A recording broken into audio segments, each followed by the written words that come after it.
Hey everyone, how we doing tonight? Happy Friday. Great to have everyone here. Awesome Friday, freezing Friday for a lot of people in a lot of places. Not out in sunny California. It's not freezing Friday out there, but great to see everyone. Great to have you guys here. Give some shout outs right away. We got an awesome show tonight. Got a lot of stuff to talk about. So I'm really happy you guys are here. Lisa, what's going on? Lady Ann, good to have you here. Mark, what's up? Good to have you here. Let's see, you got Joe Saunders in the house. What's up, Joe? Becky, how you doing? Good to have you here. Sue, awesome to have you here. All right, let's get this thing rolling. I appreciate you guys already. Okay, so tonight we got a lot of stuff to talk about. Okay, we got a big stuff happening in the world right now. Obviously, we hit Greenland. A lot of you were there for Greenland. We talked about that on Wednesday. But tonight, we are deep diving into what is going on with Iran, the situation with Iran, with the protests, and not just protests, I mean, insanity, right? Riots, murdering tons of protesters there. Crazy situation over there. We're going to talk about that. Where did it come from? The history of Iran. We're also going to feature a key Persian immigrant to the U.S. citizen now, but someone who came from Iran, and he's going to be our leadership feature for this Friday. We always do a leadership feature, well, the vast majority of the time. So we're going to talk about Patrick Bet David, who has the big podcast. He's a big businessman. And we're going to talk a little bit about him and cover a little bit about his bio, his life, how he left Iran after the fall of the Shah, and then lived the American dream after that. And then we're going to deep dive into Minneapolis and the Insurrection Act. President Trump calling for the Insurrection Act, saying that, this is one of his options. And we're going to talk about what that looks like, how he can do that. Is it in the realm of possibility? When have other presidents used it? All these things, though, we're going to talk about, okay? So hold on tight and get ready to rock and roll. And if you know anybody else that's going to want to watch this, make sure you pass it on to them and let them know we are live right now. We're going to cover this. And guys, let me know as well, too, if you have any issues seeing me. I'm going to start right off with a poll question about Iran. Should the U.S. intervene in Iran to help the protesters? I asked this before last Saturday, and we had a mixed results. Let's see what we get today. See as things are developing, what you guys are thinking. Okay, that's our poll. Welcome, welcome, welcome. If you're new here, great to have you here. Please like, subscribe, and share. Let's get the party started. We got an awesome chat. We got the best chat on YouTube. You guys are fantastic, always on fire. And frankly, have the best discussions. We got probably the smartest chat around too. So, but I got a lot of fun stuff tonight too. After we're going to cover again the Iranian situation, we're going to do a leadership profile on Patrick Bet David. We're going to go ahead and hit then the options as well that President Trump has to deal with Iran. And then we're going to deep dive into the Insurrection Act in Minneapolis, what's going on there, and what we can expect for the future. How is this going to end? How are we going to get out of this? Okay. Lisa, I know I talk a little fast sometimes, but I get very excited. So this is something I think it's going to be a lot to take in. Fantastic. And then obviously we have our awesome comedy block at the end with the leadership lessons of South Park. If you're new here, you got to stick around for that. Okay. And then we're going to go ahead and then we're going to go ahead and have another. I've got a really great one for you guys tonight. Stick around to the end for our comedy block. Our third act, it's always a 3-act show, at least a 3-act show. Sometimes a 4-act show, sometimes it's even longer. But it's usually a 3-act show. We're doing a leadership profile up front. Today, it's going to be the Iranian situation with our leadership profile on Patrick Bet David. We're going to talk about the protests, the violence, President Trump's actions. What should we do about this, if anything? Okay. And then we're going to deep dive into the Minneapolis situation. And again, if you're new here, please like, please subscribe, please share, tell your friends about it. We got the best chat around, in my opinion. And I think my opinion's pretty strong. Tell me right here, everybody in the chat, tell me if we have the best chat in YouTube. Give me a 1 if you guys are the best chat. This is you guys. This isn't me. If you guys are the best chat, put a 1 in the chat right now. I want to see. I think you guys are. I'm excited about it. Let's do this. Let's get crazy. We're going to fire it up. And just back by popular demand, in case you're wondering, give yourselves a damn round of applause. Will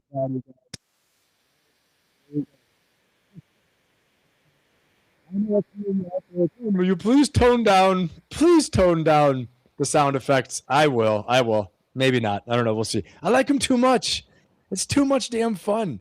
When I discovered I could do this on this software, I was like, come on.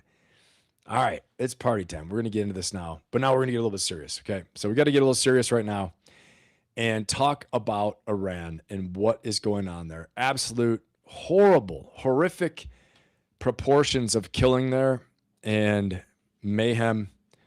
And so I want to go ahead and open up with what's happening there, okay? Here we go. So we have to know that Iran, first of all, has a long history of violent suppression. But this time, compared to 2022, compared to all the other years before that, this may be different. The bloody reprisals against protesters are the culmination of decades in which the regime's propensity and ability to use violence has only increased, analysts say. Okay? And this is something that is not just destabilizing, but it could spell the end of the regime. We're going to figure that out tonight, though. All right? Some of the images from the protests, I'm sure you guys all have seen a ton of this out in the news, okay, and just what's going on. Iran has a grim history of crushing dissent, but the latest crackdown dwarfs anything seen during the repressive Islamic theocracy's 47 years in power. Evidence that's trickling out of Iran is saying this. Human rights activists say at least 2,500 people have been killed. The lowest I've heard lately for how many have been killed is 2,000. Okay? So at one point, they were going to have a mass public hanging of 800 people. And President Trump said that, if you guys do that, we're going to hit you. We're going to hit you hard. Okay? And of course, they talked back, clapped back, and said, oh, you hit us, we'll hit you. And he clapped back and said, they said that before when I blew up their nuclear facilities. But the bottom line is that they didn't do the public hanging of 800 people. They might have done it privately. I hate to say that, sad, but sick and sad, but true. Okay. But they didn't do it publicly. I think so that they didn't get blasted and they didn't push President Trump to, they're calling him out. Like, are you going to do it? He's going to do it. We all know that by now. If he says he's going to do something like that, he's going to do it. That's my opinion from what I've seen. The evidence is there.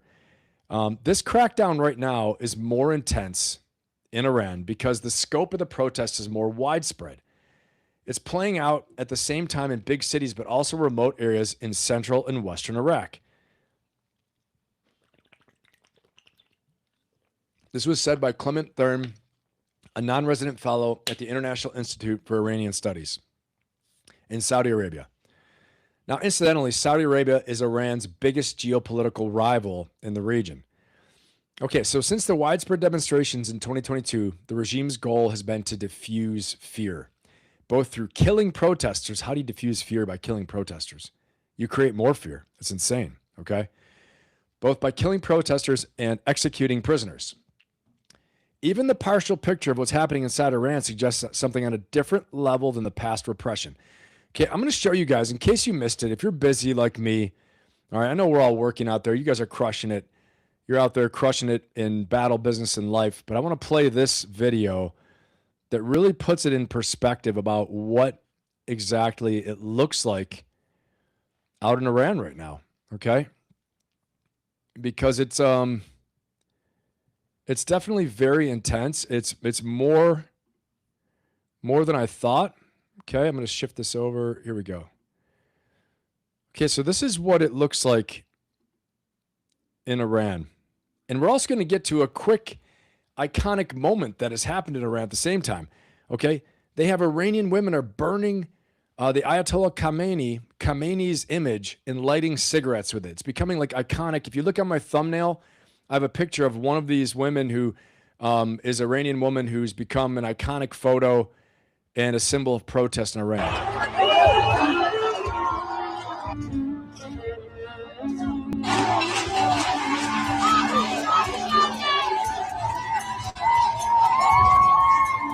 Bodies line the streets in Iran as the country enters its third week of deadly mass protests.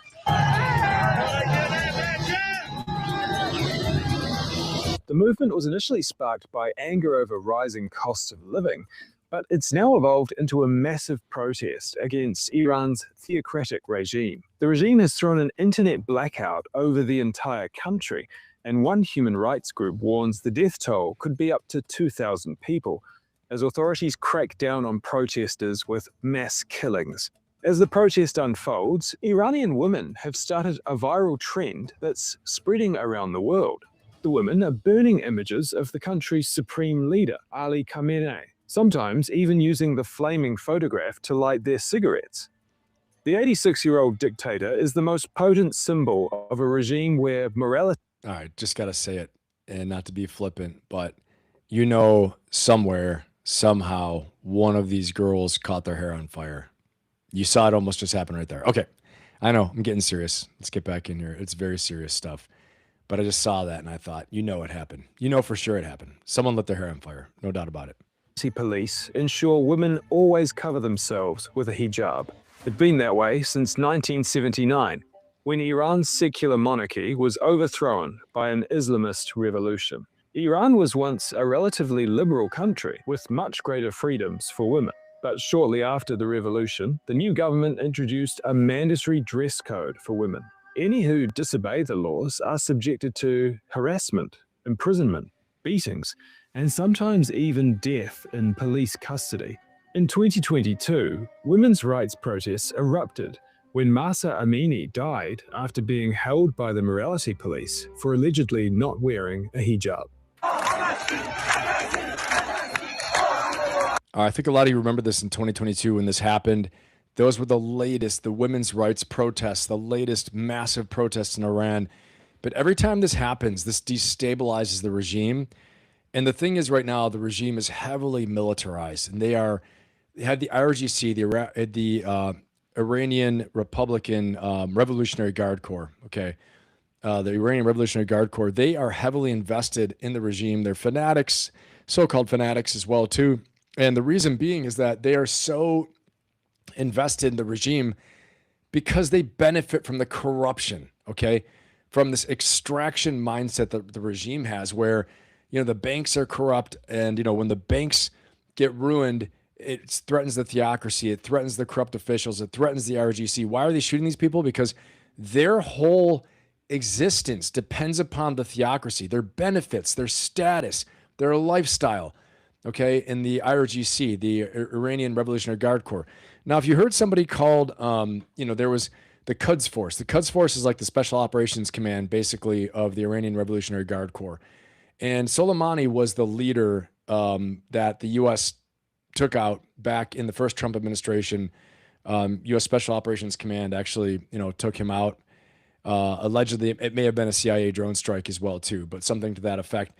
And so, again, he was a protector of this whole system and the tippy point of the spear, killing people out there, you know, murdering protesters, putting them in jail, disappearing people, then also in charge of Hezbollah, Hamas, funding these terror groups to do things. Okay, so let's watch a little bit more here so you have an idea of the apparatus behind all of this. And I can remember, I'll just tell you personally, I can remember when I was, you know, serving in combat, so many reports about Iranian-sponsored training to do IEDs against our personnel, against Marines, soldiers, U.S. personnel, against other personnel as well too. But you know, any coalition personnel, they were training on both fronts, training them, especially out in Iraq, all over the place. But you know, they had a heavy influence in Afghanistan. They bordered with Afghanistan as well too. Okay, so massive, massive influence on both fronts there. Let's keep watching a little bit more of this. The protests happening today are on a much bigger scale, and it's possible they could topple Iran's leadership altogether. Iranian Australian lecturer Sahar Kajani told us the trend of burning the Ayatollah's photo is a symbol, giving other women motivation and hope. She said women around the world should be paying attention to the protests and lending their support. The trend appears to have spread to Europe, with French women also pictured burning photos of Khamenei.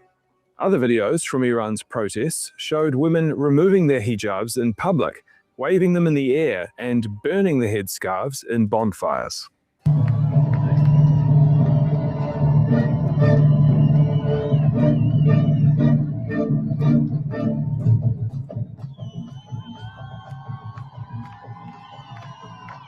All right, there you have it. Okay, so going back to this original article, we're going to look a little bit more at this. Again, you know, when I come into these, for a lot of you guys that are new here, okay, that are just coming in, I appreciate you being here. Awesome to have you. Welcome, welcome, welcome. We've got the best chat and YouTube, the coolest people, honestly, smartest. It's a great, lively chat. You know, please like, subscribe, and share. And I also want to say this as well, too. As I'm doing this, I'm not trying to push you guys one way or another. I'm honestly reacting with you. I've got some good ideas. I do some research and some studying ahead of time. But as I go through this is an honest reaction, an honest take. And I'm going to form my opinions in front of you guys, okay? And then as we interact in the chat, too, I'm going to see, you know, more and more. I just turned over to the chat. I see some funny stuff in there. But I'm forming my opinion as I go with you guys here, okay? So please vote in our poll. If you haven't voted in the poll yet, like, subscribe, and share. Would love to have you join our movement, our community here as we push to upgrade people's lives on the Ferocious Optimist podcast, the Ben Pappas show here. Great to have all of you. All right. So let me see where we're at in our poll. Should the U.S. intervene in Iran to help the protesters? 55% say yes. I've got 29 votes. 55% say yes. 47% say no. Awesome. You guys are amazing. Welcome, welcome. If you're just joining us here, let's go back to that article. Okay, let's check this out. There's a lot to cover. So in this article, just to cover, if you're just joining us now, so Iran has a long history of violent suppression, but this time may be different. The bloody reprisals against protesters are the culmination of decades in which the regime's propensity and ability to use violence has only increased, the analysts are saying. Okay? And again, if you're just joining us right now, we're going to cover the Iranian situation right now, potential actions Trump can take to aid Iran, whether they're kinetic, whether they're tariffs, whether it's a small package, a big package, what it is, whatever it may be. And then we're going to go into also some of the leadership decisions President Trump has made. We're going to do a feature on an Iranian, a Persian-American, Patrick Bet-David as well, too, someone who actually, his family left after the fall of the Shah when the current regime came to power, show how he lived the American dream. We're going to talk about a few lessons learned from his leadership and from his success, okay? And then we're going to do a deep dive into the Minneapolis, Minnesota situation as it pertains to President Trump calling for the Insurrection Act. And what does that mean?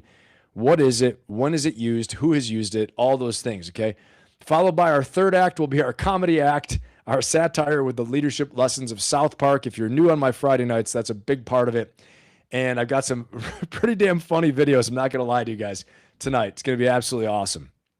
Okay, so stick around for all that. Hang in there, and we are going to get to it. But let's go ahead and talk about this right now. So since 2022, the regime's goal has been to diffuse fear from killing protesters and executing prisoners. Even the partial picture of what's happening inside Iran suggests something on a different level than past repression. The Human Rights Activist News Agency that's based in Virginia in the U.S. relies on supporters inside Iran to track the protests and monitor deaths. And they say that it has spread to all 31 provinces. The bloody reprisals against protesters are the culmination of decades in which the regime's propensity and ability to use violence have only increased. Okay? The reason for that is the twin fear of external pressure, the United States, Israel, okay, and domestic hatred converging, he said, okay? And I'm going to also talk about the connection between Iran and Venezuela as we go through this, okay? So stick around for that. I'm going to show you the connection between Iran and Venezuela. If you've been with us before, you know already there is a strong connection where Iran, while there was a U.S. buildup, was sending drones to Venezuela. You also know that there was a gas oil agreement with Venezuela and Iran as well. Okay, so military technology, military exchange, support, all these things, and so it was a significant impact. That was huge external pressure, which really emboldened the protesters that were already taking place. The protests were already taking place, and then when President Trump said, push forward, push on this, we're going to support you, and he threatened Khamenei and said, if you shoot, we shoot. Okay, and then capturing Maduro further emboldened and shook up the Shah. Shook up the Khamenei, shook up the regime, shook up the Ayatollah. Frankly, it shook up President Xi and President Putin too. A lot of people took notice of that. Okay, so again, the fear of external pressure and domestic hatred converging are where this comes from. Some 19,000 people have been arrested. I want you to think about that for a moment. We're talking about Minneapolis, Minnesota, as controversial as it is, as terrible as it is to see, frankly, in our American cities, disorder, violence, all those things, as bad as it is, crackdowns, things like that, as bad as all that is, okay, let's compare this to Iran. 19,000 arrests. And I'm here to tell you, a lot of these people won't see the light of day again for a long time. Okay, let's be honest. Either dead, killed, 2,500 killed, 19,000 arrested. Probably going to be locked up, throw away the key. You're never going to see them again. Okay. Again, if you're new here, please like, subscribe, and share. Spread the word. Get people over here if you think they will get something out of this. We are covering tonight the situation in Iran, the protests, potential Trump administration action. We're going to do a leadership profile on Patrick Bet David, an Iranian-American, a Persian-American, who emigrated here. He was a refugee in Germany, lived in a refugee camp. Actually, I learned a lot about his story while researching this. And I want to do a profile on a prominent Iranian-American who had escaped this regime when they first took power. That's when he came to the United States. We'll talk a little bit about him, talk about some leadership lessons. Then we're going to deep dive into the Minneapolis, Minnesota situation and the call for the Insurrection Act. What does that mean? What are the rights there? What's the precedence as well, too? What does that mean if President Trump calls for that? Okay, we're going to deep dive into that. Our third act will be our comedy act, so stick around. Our comedy act with the leadership lessons of South Park, and it's going to be awesome. Okay, here are some more pictures of the eyewitness accounts that are on the ground there. According to one reporter, they said they'd never seen so many body bags. Okay, I'll be honest, I've seen some body bags myself, right, in combat, and to see this many, they're a lot, right? I've seen, you see some, it's too many, okay? But they're saying they're lining the streets with body bags and bodies covered in tarps and all these things, okay? A video geolocated by NBC News was posted online last weekend showing scores of bodies piled outside a makeshift morgue near Tehran, okay? The scene is punctuated by screams and wails as people converge on the site. Okay, so I think you get the picture there on that. So what I want to do, and if you haven't voted in our poll yet, please vote in our poll. I want to get an idea of where we're at in the poll right now. 46 votes posted 20 minutes ago. Should the U.S. intervene in Iran to help the protesters? 68% say yes, 32% say no. Appreciate you voting in the poll. And again, spread the word, share this with your friends, tell them if they're going to get something out of this. If you think they're going to get something out of this, bring them in. We got an awesome community here. Like I say, I think it's the best chat on YouTube. Super cordial, super cool, very intelligent, high-minded, okay? You can agree to disagree. You can debate, all those things like that. But very, very great chat. So welcome, welcome. Great to have you here. All right, let's keep on rocking and rolling here. And we're going to talk about some of the facts on the ground and what's going on, okay? So we're witnessing a historic turning point in Iran.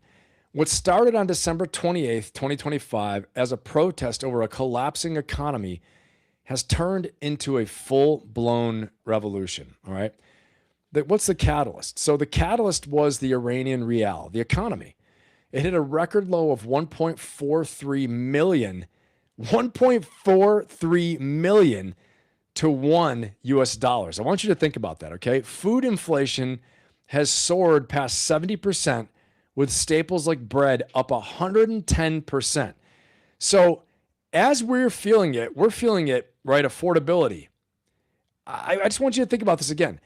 1.43 million rials, Iranian rials, to $1 US. Food inflation has soared past 70%. Okay. Staples like bread are up 110% this year.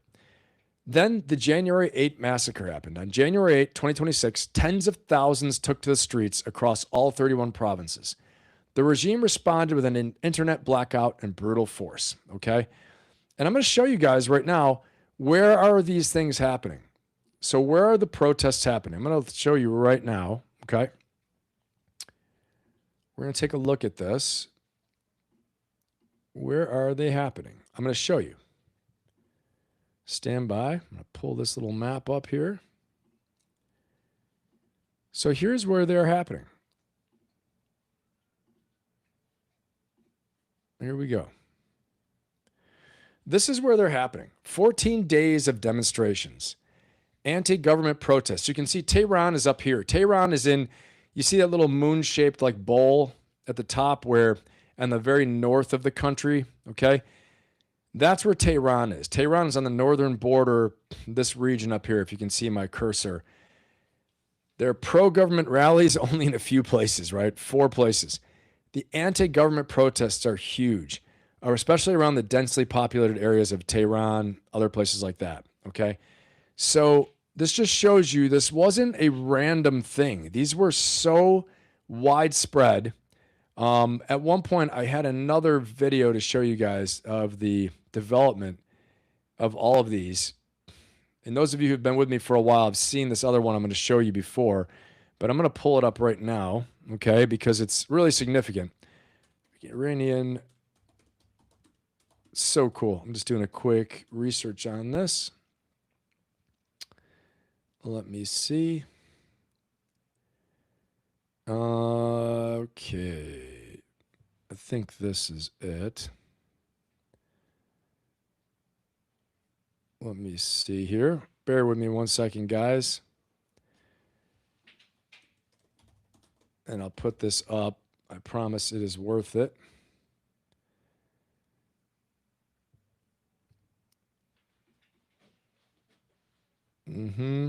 Okay.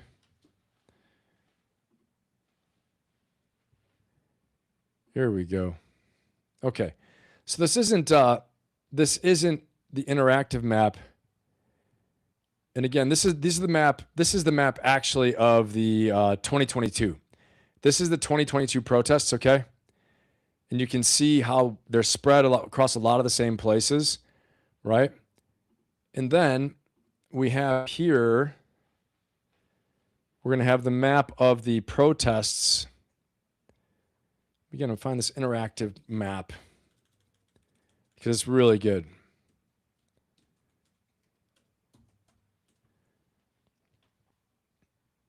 I'm going to pull this up for you guys and see this, but you can see where the current, that's 2022. And let me see here, 2026.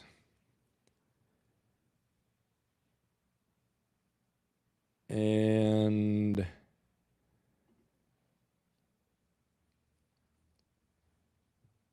here we go.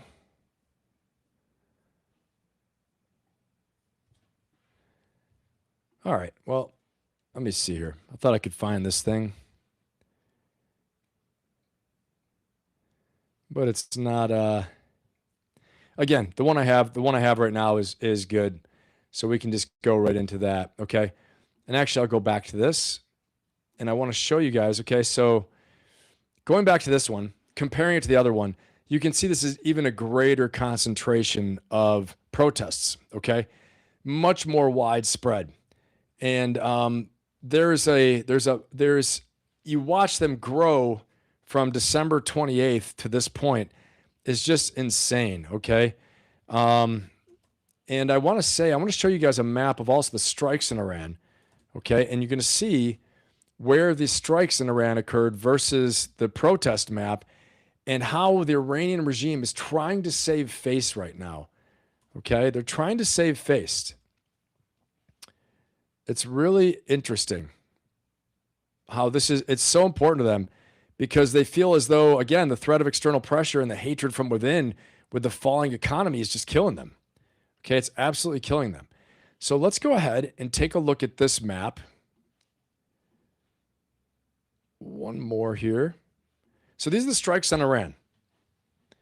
This is when we hit them, the U.S. strikes on Iran's largest uranium enrichment center, previously damaged by Israeli attacks as well too. Okay, this is not long ago, right? We're talking just a few months ago, not long ago.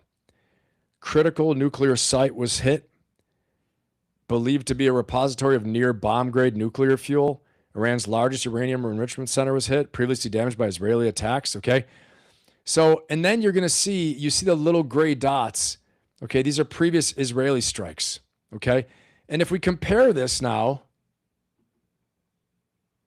you look here and you compare this again where the protests are happening, okay? They're happening all over the place with the critical military infrastructures in the center, more of the center west, the center of west of center of the country.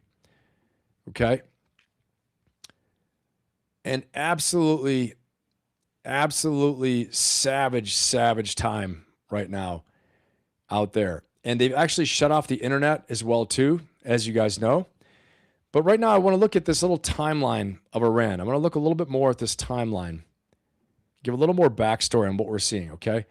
So let's look at around World War II. Let's go ahead and listen to World War II and examine this, okay? Put a 1 in the chat if you think this little map is cool, because I think it's really damn cool, all right? Give me a 1 in the chat if you think this thing is cool. If you like this interactive little map I have right here. I think it's super cool. Okay, so check it out. Let's look at this. We're going to go inside, if it lets me. 1 second. Okay. World War II begins. Iran remains neutral, but is friendly towards the Axis powers. They already got off on the wrong foot. Well, I didn't know that until I did this research, okay? World War II begins. Iran remains neutral, but is friendly towards the Axis powers. You're already wrong. You're already wrong, right? Don't think we forgot that. We didn't forget it. Okay. All right. So now zooming back out. Let me work with this interactive map. I'm not as experienced with it as I should be. Okay. Let's go. Let's go to 1950. What's going on in 1950? 51. Nationalist Prime Minister Mohammad Mossadegh attempts to nationalize the British-owned oil industry. Tried to nationalize it. Tried to steal all the British oil, okay? This is going to be important. Guys, this is going to be important. I'm going to tell you why, okay? Because the thing is that at one point, the Shah gets so powerful in Iran that everybody turns their back on him, okay? So this point about them nationalizing British oil, okay, if you're wondering where the regime came from, all these things like that, they try to nationalize the British oil, okay? The Shah opposes Mossadegh and removes him from power, but he regains power and the Shah leaves Iran. All right, but I want to tell you later there's an interview where the Shah said, they say, you're the most powerful man in the world, okay? And it kind of goes to his head a little bit. And so what happens, honestly, what happens then is that people start taking notice of this. They're getting concerned about oil, about energy, all these things. So there's a lot tied up in this whole thing of where they are today, okay? The Shah returns in 1953 to Iran when General Fazoli Zahedi, with backing from the CIA, wow, imagine that. No, really? The CIA was involved somehow in all this? Just like we were involved somehow, I say we, just like the CIA was involved somehow in the whole Osama bin Laden development? I mean, come on, what the freak? You know? All right. Come on, damn it. All right. Let's keep going. So CIA is involved. 1957, according to the Federation of American Scientists, U.S. and Israeli intelligence officers work with Iran to set up SAVAK, an Iranian intelligence organization. There we go. Of course we did. Of course we set up the Iranian intelligence organization. Of course we did. Put a 1 in the chat if you think, of course we did. Put a 1 in the chat if it doesn't surprise you that the CIA was involved. Put a 1 in the chat if this not surprised you. The CIA was involved all the way back in 1953 in installing and pulling out and installing or taking away and extracting leaders, and even in Iran. If it doesn't surprise you, put a 1 in the chat. Okay. Cody Fisher, what's up, man? I see you up in here. I'm a Machine. What's up? Joe Saunders still up in here. Give some shout outs. Awesome to have you guys here. Let's rock and roll. Let's rock and roll. Okay. Let's check this out. Okay, going back to this now. We talked about this. So they set up SAVAK in 1957, an Iranian intelligence organization later blamed for the torture and execution of thousands of political prisoners and violent suppression of dissent. And I'm just going to say, guys, I'm just being raw, okay? You can tell me in the chat, Ben, you're wrong. You don't know your facts, okay? I'm not claiming to be the expert of Iran. I'm reacting with you. I'm a friggin' American Marine, okay? So let's not get too excited like, Ben's some super expert on all this stuff, right? I'm learning with you. I know a thing or two. Of course I do. I've studied some stuff. Yeah, done some briefings and all that. I've had a big military career, Marine Corps career. I've done national security, all these things like that, okay? But I don't know everything. So I'm reacting to this as I'm telling you guys. Blamed for mass torture and execution of thousands of political prisoners and violent suppression of dissent. Oh my God, what's going on today? The same shit. Holy crap. Unbelievable. At some point, you got to change like the culture and change what's acceptable. And I think they're doing that right now. I think they're doing it right now. I hope so. I hope the next person that doesn't get in power is like, ha, now it's my turn. Now, all of you will bow before me. Yes, of course, human rights. Yes, of course, peace. Yes, of course, law and order. Ha, I'm in power. Ha, time for corruption. Ha, time for violent suppression. Anyway, sorry. That's just what my mind goes to right now. I'm like, what in the hell? All right, let's keep going. And I will, if I can navigate this damn thing. Okay, here we go. 1960. I'm going to get there. I'm going to get to where we are today. Yeah. 1 second. Here we go. 1960. No, I didn't say that. It's like talking to my dog. All right, 1970. That's where they want us to go.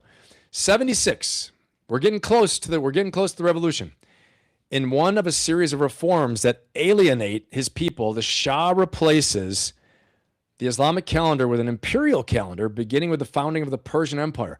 Many of the Shah's growing number of critics see this as anti-Islamic.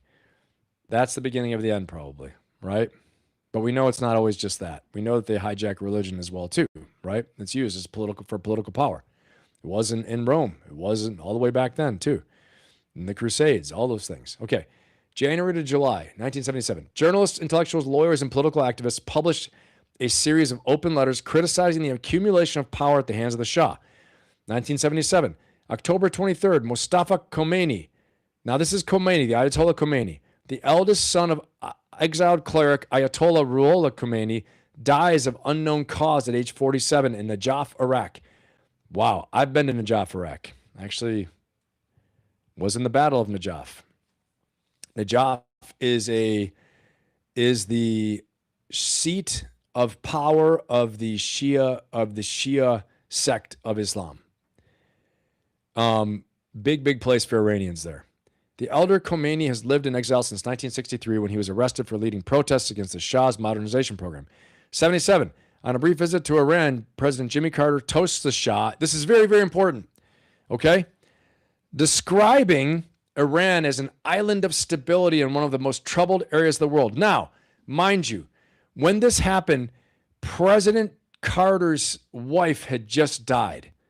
Okay, so he was not himself. He just lost his wife. I know, we hear a lot of things. He gets a bad rap and get criticized heavily, but the man went through the hardest job in the world and had one of the worst things happen to him in the world, right? All at the same time. Okay. So 1977, October.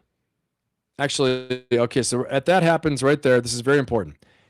Right before that, I'm sorry, I missed a point. Right before that, during a visit to Washington, the Shah's welcome at the White House is disrupted by protests by Iranian students, as well as the tear gas used by police to squash the protests. Okay, so it's 1977.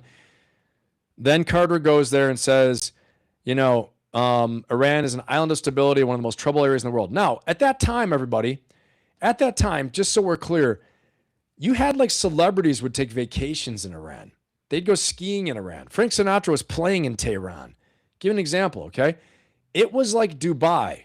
It was like Dubai, but with more natural beauty, okay? And not just created from all fake stuff.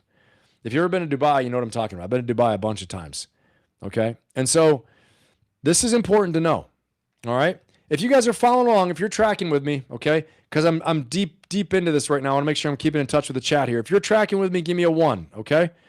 Give me a 1 if you're tracking with me right now. If I need to explain anything, tell me, okay? Give me the alert. Somebody in there, give me an alert and tell me. But give me a 1 if you guys are all tracking along. What's going on, Doc? Great to have you. Thanks, Doc. I appreciate it. Great to have you here. Yeah, I hear you, Eric Lee. I hear you, man. All right, appreciate you guys. Thank you. Checking in. Give me the 1s if you're tracking along, if everyone's following. Because I know, as one of you said, I can talk fast. I get excited. I get going. And I know if Mama Pappas is watching, my mom's watching, she's going to be like, afterwards, you know what she told me once? Hold on. I'll come back to this second. My mom said to me the other day, and if she's watching, she's laughing right now. She said, why don't you dress up on this show? You should dress up. I said, what do you mean you should dress up? I'm not kidding you. She said, I think you should dress up. Why are you wearing a tank top? I wore a tank top a couple times, right? I said, it's just because of what I do. And then I said, I wear a black shirt or a black tank top. It's just my thing. She said, you should dress up. I said, it's not like a news station. It's not like, and she's like, well, I'm just saying. Now, my mom's 86. God bless her, and she's awesome. But it was it's so funny. You never escape it. You never escape. Like I'm still criticized, right? I'm still being coached, put it that way. Okay? But she makes me better. She has a point. That's why I'm dressed up tonight in my black shirt and not in a tank top. So thanks, Mom. I know you guys are dying right now. Okay? All right. Let's see here. Let's see. Where was I?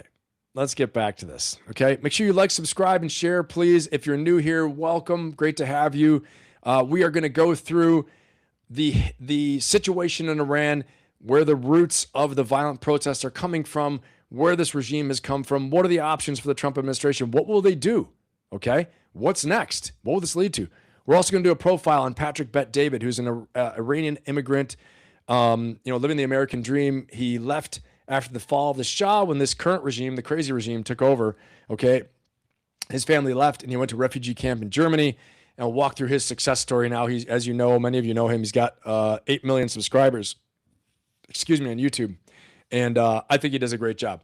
So living the American dream, and took him 10 years to get citizenship. He served in the U.S. Army, all these things. Pretty cool story. We'll talk about that. And then probably the moment a lot of you are waiting for, we're going to deep dive into the Minneapolis, Minnesota riots, the protests, what's going on, the violence from ICE as well too, justified, not justified, but really talking about the Insurrection Act. Okay.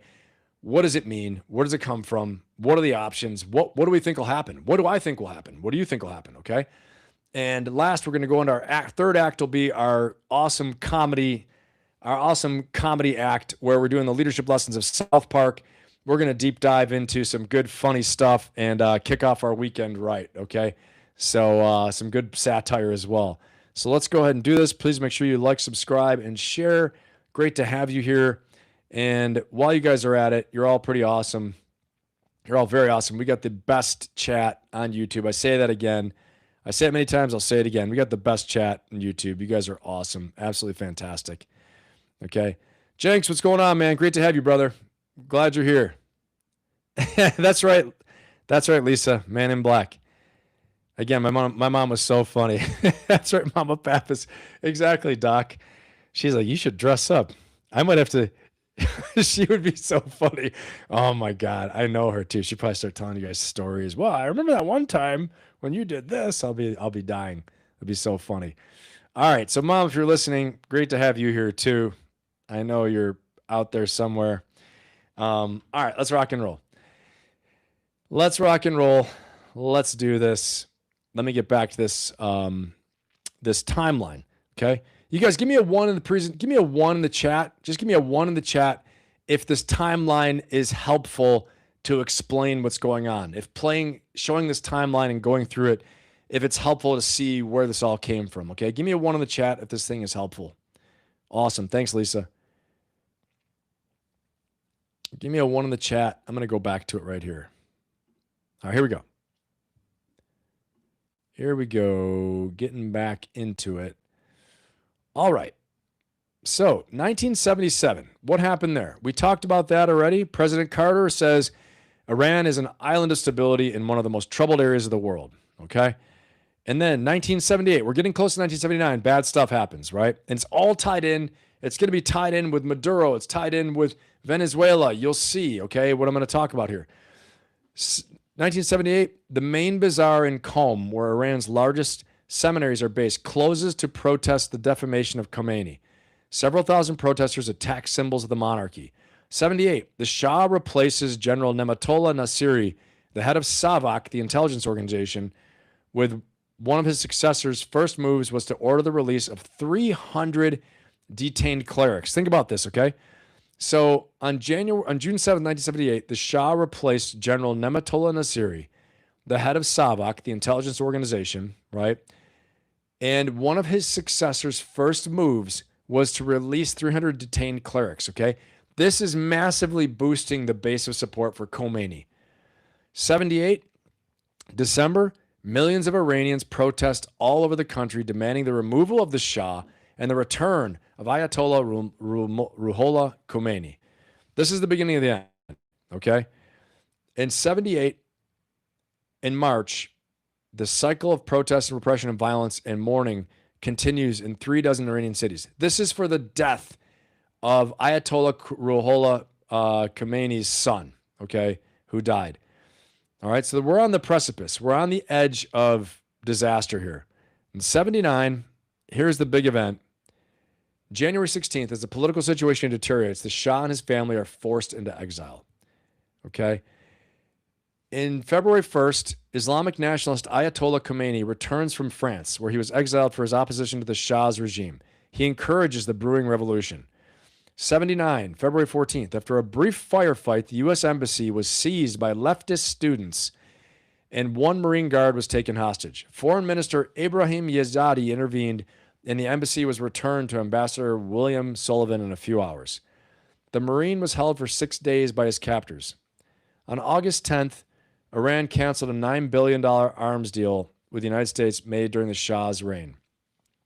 April 1st, under Ayatollah Khomeini's guidance, Iran declares itself a theocratic republic guided by Islamic principles, and a referendum is held to name it the Islamic Republic of Iran.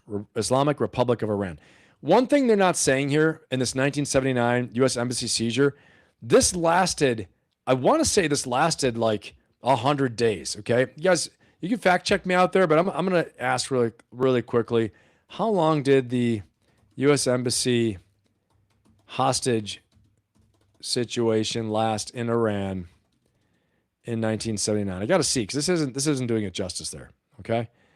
Iranian hostage crisis. 66 Americans, including diplomats and other civilian personnel, were taken hostage at the U.S. Embassy of the United States in Tehran, with 52 of them being held until January 20th, 1981. That's 2 years. This timeline's wacky that I just read. The incident occurred after the Muslim student followers of the Imam's line stormed and occupied the building in the months following the Iranian Revolution. Okay, so this must have been afterwards. November 4th, 1979. Let me go back to this one. Okay, so this is months later. I just missed it. Okay, you guys probably saw it because you're smarter than me. You guys are probably like, Ben, keep reading. Ben, keep reading. It's right there.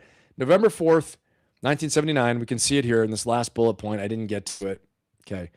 Probably why my grades weren't always that great, right? Probably because Ben got a little excited, skipped ahead, didn't read the assignment properly.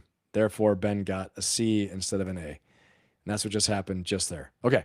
1979, November 4th, Islamic students stormed the U.S. Embassy in Tehran, taking hostage 52 American employees and demand that the Shah return from receiving medical treatment in the United States to face trial in Iran. So they took over the embassy on February 14th, 79.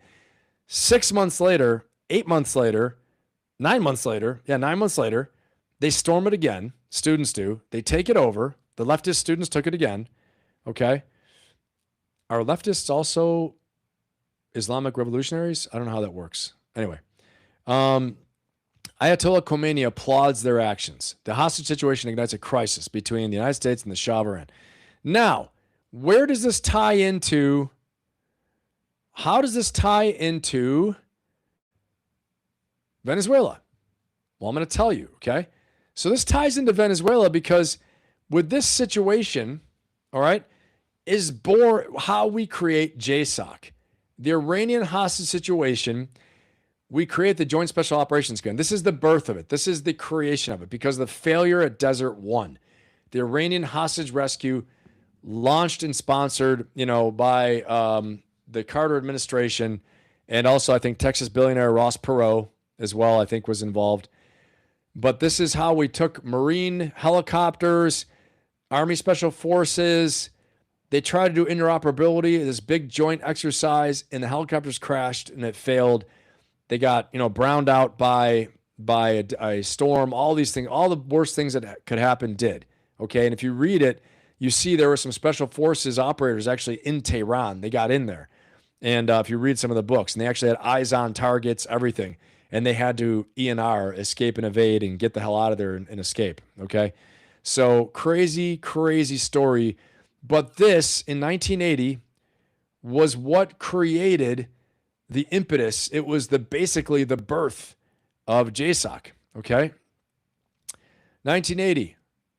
Okay, you see right here, U.S. forces, 1980, U.S. forces attempted a rescue mission of the American hostages during Operation Eagle Claw.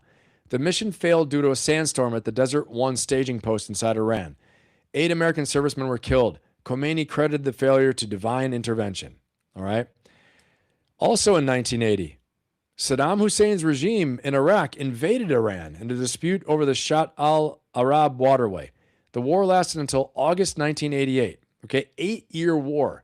More than 1 million people were killed or injured. All right, so let's fast forward a little bit. Let's fast forward to currently where we are, because this can go on for a while. 2020. Here we are. In 2020, lots of stuff happening, right? Okay, lots of stuff happening that's not exactly what I want to look for. Is November 18th. The U.S. Treasury sanctioned Iranian intelligence minister Mahmoud for his complicity in the human rights abuses, including violent crackdown on protesters in November 2019. Okay, so there's just a lot there. There's so much to take in with this. And let's go to 2021. The latest here. All right. 2021, November 18th, the United States sanctioned 6 Iranian men and 1 entity for attempting to interfere with the 2020 U.S. presidential election. Okay. So we've been having issues with them for a long time, obviously. And you see the buildup. You see what the regime is all about. You see their at least the regime's stated goals are the destruction of Israel. They call the U.S. the Great Satan, all those things like that. Okay. And currently right now, as I showed you before, the current protest map right now, again, is a big, big part of the country. Okay. It's a big part of the country. And let me get to this. Again, right here. So if you're just joining us, this is the current state of the protests in Iran. It's across every major city. It's absolutely out of control. Okay. And brutal so much that we can't even explain how brutal. Okay. Incredibly brutal. All right. And so what should we do? This is the big question. What do we do? Do we move in and do airstrikes? Do we not? Let's take a look at our poll right now. Let's take a look at the poll. Let's see what you guys have. I have 100 votes, 51 minutes. It's been up. 74%. So that means 74 of you said, yes, we should intervene. 26 of you said no. We have 100 votes. Okay. And so that's where we stand right now after an hour. Okay.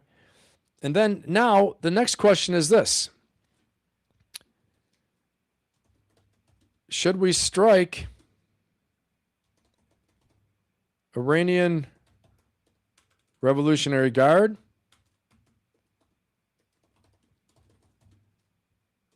leadership? These are the guys shooting the protesters.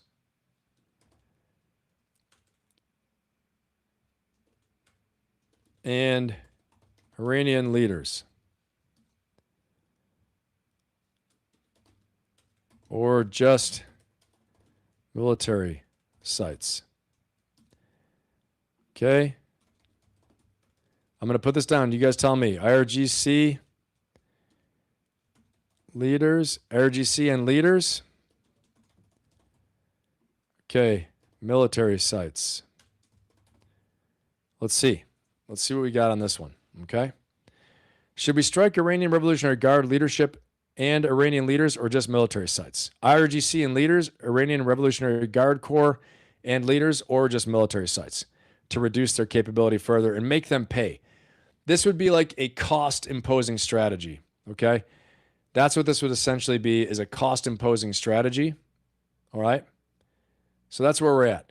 So what I want to do right now, okay, I want to go ahead and I want to do a little leadership profile on Patrick Bet David, okay? We're going to talk about this. Before I do that, though, before we get into that, I want to go ahead and hop in the chat. I want to see if you guys have any questions. Anyone has anything right now? Operation Eagle Claw. Exactly, Mark. Yep, we talked about that. Let's see, Joe. All right. All the bodies look of terror. Yep. DD, all civilians must be free. Iranian civilians. Yeah. It would be nice. Okay. All right, everybody, let's do this. Okay, we're going to get into let's get into this leadership profile of Patrick Bet David. But before we do that, make sure you guys are subscribing, and sharing, okay? Great to have you here. Appreciate it. Spread the word. Help us to reach even a bigger audience. Help us to spread the mission of this podcast is to upgrade people's lives through knowledge, through strategy, and through helping us to navigate all the craziness of the world to upgrade our lives, build a better life. Again, my personal mission is to be an inspirational leader to create positive, lasting change in the lives of others, okay? So thank you so much for being here tonight. It's awesome to have you guys. Make sure you like, subscribe, and share. If you're not subscribed yet, please subscribe. Not going to hurt anybody. No one's going to steal your soul, okay?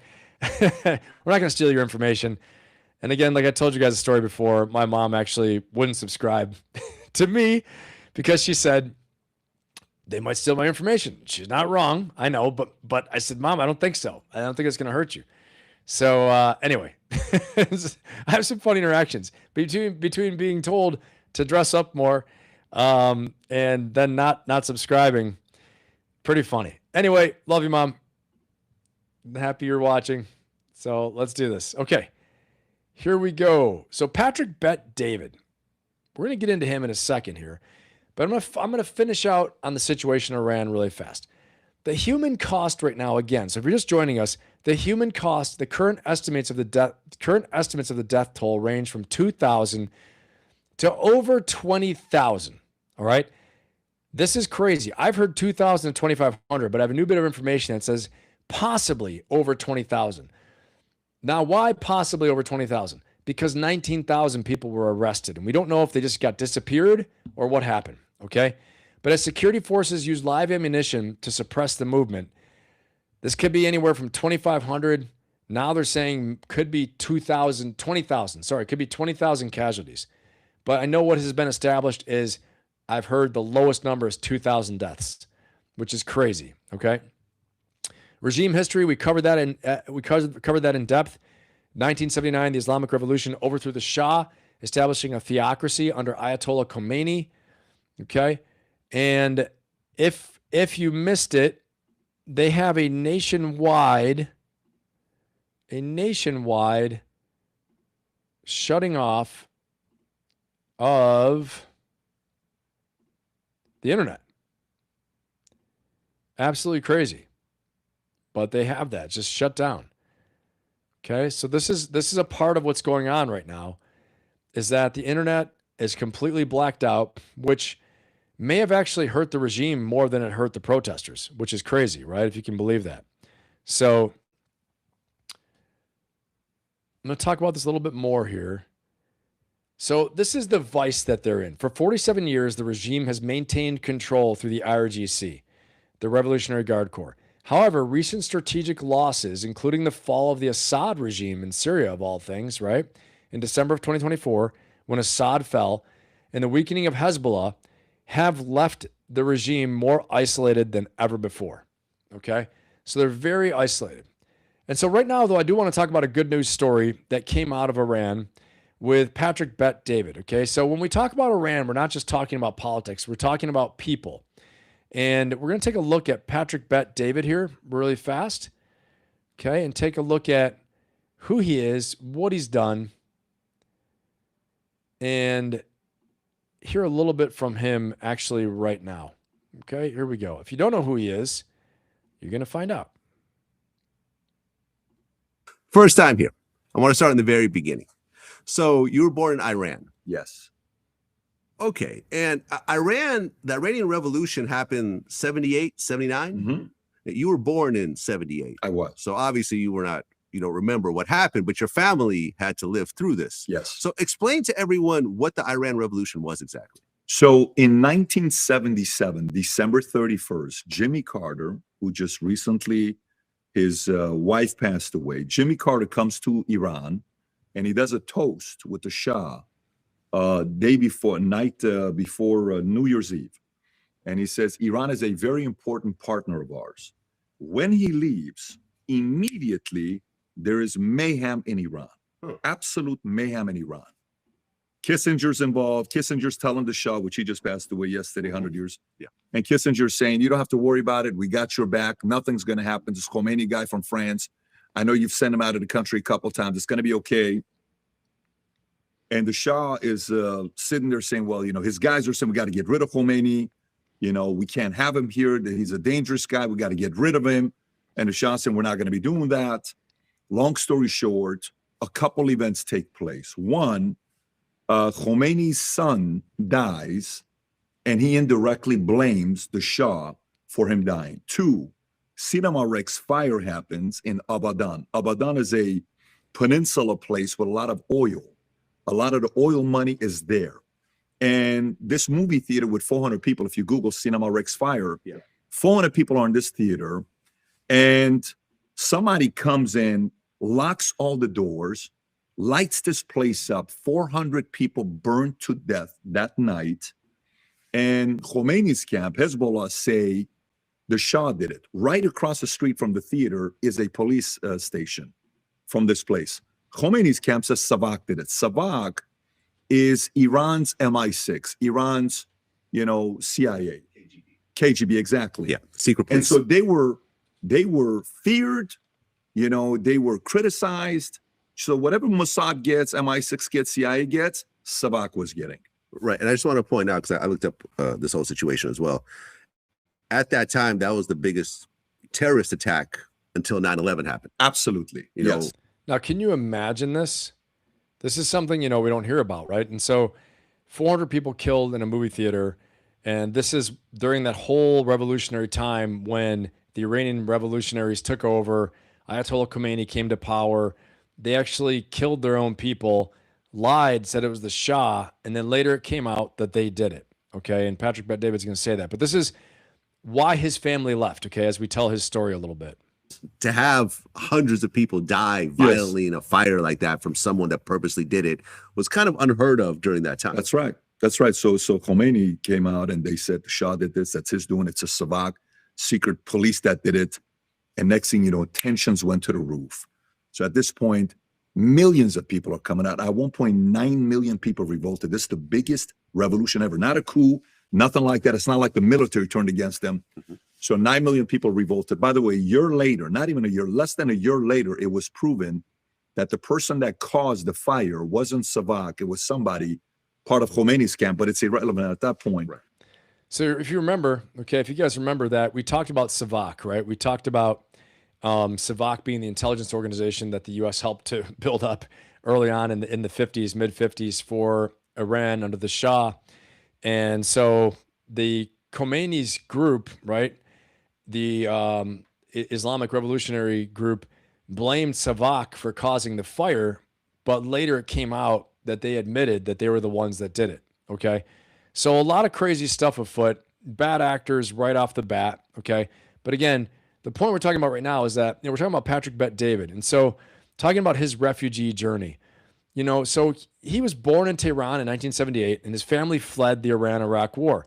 They lived in a German refugee camp for 18 months before arriving in the U.S. in 1990. This is the American dream. He gets to the U.S. He lived in Glendale, California, served in the 101st Airborne, and he founded Valuetainment. And he also founded PHP, People Helping People, a life insurance company. But he has a definite rags to riches story. And, he's been very vocal this week, okay? He's been talking a lot about this. That's why I wanted to bring him up. And we're going to watch a little bit more from him, okay? And he's got some good lessons as well, too, to take away for all of us, not just about Iran, but, from a lot of his success. But if you don't know about him, let's check out his Wikipedia page here. Okay. Iranian-born American businessman, conservative media personality, author, and podcaster. He's the host of the PBD podcast and Valuetainment, which cover topics such as current events, business, politics, pop culture. His show commonly features political figures and celebrities. He founded the PHP agency in 2009, multi-level marketing company selling life insurance and financial services. And so I think he's got some great things. He's born to a Christian family in Tehran, Iran. And I think, some of the great things about him, he joined the U.S. Army, but he is a great entrepreneur who came from Iran. He was a refugee in Germany, right? This is like where it's a good news story of, a migrant going to a refugee camp, then joining the U.S. Army, becoming a great citizen, doing great things, okay? That's why I bring this up because, we hear so many bad things today, okay, about all of these things, immigration, all the other things like that. This is a good news story, though, and that's why I wanted to bring him up, and also very relevant for what's happening right now because came from a good family, was forced to flee for their lives. They thought they were going to die, okay? So let's listen a little bit more of his story, and we're going to talk about some lessons learned. What are some of the lessons we can take away from him? And we won't dwell too long, but if you're just joining us, please stick around. We're about to cover, we're going to hit very soon after Patrick Bet David. We're going to go into the Minneapolis situation, the Insurrection Act, and talk about what is actually happening on the ground there. Why would the president, bring up and use the Insurrection Act? What is the Insurrection Act? Where does it come from? And what is the likelihood that we're going to use this, okay? And will the violence increase in Minneapolis and Minnesota? Will it spread? As crazy as we just saw in Iran, what's happening there. We're going to walk through and analyze what's happening in Minneapolis. If you were here last Friday, we deep dived on the Minneapolis shooting of Renee Good and what happened with the ICE agent there. We talked about that, okay? And there's been more violence since that's happened as well too. So we're gonna deep dive in there in a minute. So stick around. Let's go a little bit more with Patrick Bet David. Please make sure you like, subscribe, and share. If you haven't liked it yet, go ahead and hit that like button for me. And if you're not subscribed, please subscribe so you can not miss any of my live streams that I do and any of the content I'm releasing. I appreciate you. It helps to grow the channel, and I would appreciate you subscribing. Thank you. Make sure you share. If you think somebody's going to get something out of this, you want them to join the community in here and be involved in the chat, please share with them as well too. We got the best chat. I always say on YouTube, this is the best chat around. So get in the action there and be a part of it. Let's listen a little bit more to Patrick Bet David. Here we go. There's two other factors to this that's very important to consider. One, in the early 70s, mid 70s, the Shah celebrated the 2,500-year celebration of Iran. And it was the biggest party ever. He invited prime ministers, presidents. He brought in best chefs, every kind of food you can think about. They spent tens of millions of dollars. Today's money could have been like $1 billion they spent on this party. And next thing you know, Khomeini's like, that money is yours. He's taking money from you. That oil money is you. Why would he waste it on a party like this? It's insane. He should have never done this. So that kind of got the whole rich and the poor division that he was kind of going through. And in the tipping point is the following. There's a whole documentary done on this next one I'll tell you about. In 1954, the Shah signed a 25-year oil contract with 4 countries with them, which is 5. So you got US, I want to say Germany, UK, and I think it's France is the other one. So the Shah is becoming 1976, 1977 interview when CBS is interviewing the Shah. They call him in the interview. The interview starts like this. Many call you the most powerful man in the world. Okay, guys, this is a key point. This is a super key point right here. I talked about this earlier, but this point during the interview when they call the Shah the most powerful man in the world, okay? There come those key times, right, where you got to tune in and realize, you know, when is there an inflection point that causes people to take action for you or against you, okay? It's like Survivor. When they vote people off the island, this was that Survivor moment for the Shah when the superpowers, powers that be at the time, wanted to vote him off the island, okay? And imagine that. The CIA, MI6, everybody else is involved, big oil companies, the whole thing you can imagine. And again, I'm not a conspiracy theory channel. I'm not a conspiracy theorist, but you know, when the evidence is there, we're going to talk about it. So, okay, here we go. So pay attention to this point right now. I'm in the interview starts like this. Many call you the most powerful man in the world. So this is not just one of the most powerful men. CBS called him the most powerful man in the world. And he's starting to become a little bit, you know, like, we're going to be that powerful country. He's talking about the So Shah. that 25-year contract that was coming up, they knew he was going to control the oil prices. They knew he was going to raise the prices. Apparently there was a meeting in South or Central America, and they said, we got to figure out a way to get rid of him. UK agreed, US agreed, everybody agreed. Let's create a coup. Obviously, CIA, MI6, these guys are professionals at doing this. Iran falls, Shah leaves January, Khomeini comes early February, late January. The rest is mayhem. Saddam Hussein attacks. There's a war for 10 years, and everything else just breaks loose. Okay, but Okay, so, okay. Put it in the chat if that's a shocker for you. Put it in the chat. Give me a 1 in the chat if this is news to you that this revolution was started by the CIA, MI6, the oil companies, powers that be decided that the Shah is getting too powerful. He's going to be able to manipulate oil prices. We can't have that. We need to get rid of that guy. If you missed it, I'll play it again. But put a 1 in the chat. Put a 1 in the chat if that's a surprise to you, okay? No shame, no embarrassment, right? I've read a lot of books on this, and I'll be honest with you. I haven't seen that piece of evidence before, so I don't know if, yeah, we did him dirty, Cedric, 100%. I'm honestly, Patrick Bet David, why am I playing him too, this interview? Because this was a revelation for me. And I don't know 100% of the veracity of the truthfulness. I think he thinks it's true, but I'm saying of the accuracy of what he's saying. I don't know, okay? This is news to me.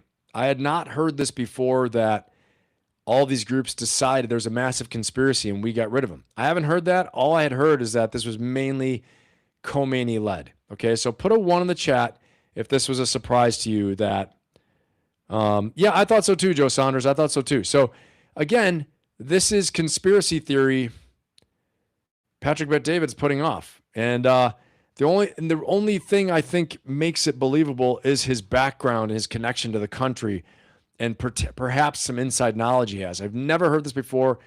I've worked in government for a long time. I've been in the interagency. You know, I've been a diplomat, all these things, and I'd never heard this. I've read a lot of books on it, and I haven't heard that, you know. Nothing saying that, I mean, there are even movies, right? It was the movie about getting people out of Iran, all those things. So I haven't heard that. So put in the chat if that's something new. Yeah, it does seem like an MO. It does seem like an O. But if that's a surprise to you, give me a 1. If you were surprised by what Patrick Bet David said there, give me a 1. I'm going to play it one more time just so everyone's tracking, hearing what we're talking about here. Okay, here we go. These guys are professionals at doing this. Iran, they said, we're a powerful country. So that 25-year contract that was coming up, they knew he was going to control the oil prices. They knew he was going to raise the prices. Apparently there was a meeting in South or Central America, and they said, we got to figure out a way to get rid of him. UK agreed, US agreed, everybody agreed. Let's create a coup. Obviously, CIA, MI6, these guys are professionals at doing this. Iran falls, Shah leaves January, Khomeini comes early February, late January. The rest is mayhem. Saddam Hussein attacks. There's a war for 10 years, and everything else just breaks loose. Okay, but Khomeini is a religious leader, He is. right? So why would the U.S. create a coup for a religious Islamic leader to become head of a country? Because that's not usually a good combination with the U.S. historically. You know how there's a business model for wars, Hmm. and there's a business model when the Middle East is in chaos. The Middle East being in chaos. Okay, so the only thing I'll say here is I'll say there's you know, again, Patrick Bet-David lived the American dream, hardworking, has achieved incredible success after being, you know, having to flee his country, then live in Germany for 2 years in refugee camp, then come to the United States, join the U.S. Army, you know, started a business, worked in finance, all these different things like that. Great. But again, I don't know about this part that he's saying, because typically wars don't cause people to make a ton of money. Economies do. If the war economy kicks in, they make money, but a lot of times it destabilizes markets a lot. It disrupts a lot of things in the economy. Okay, so anyway, there's a lot here he's talking about, but my major point is the background of what happened, and then his good news story, so to speak, about him. You know, local boy makes good, right? So we're gonna go ahead and listen to a little bit more from him.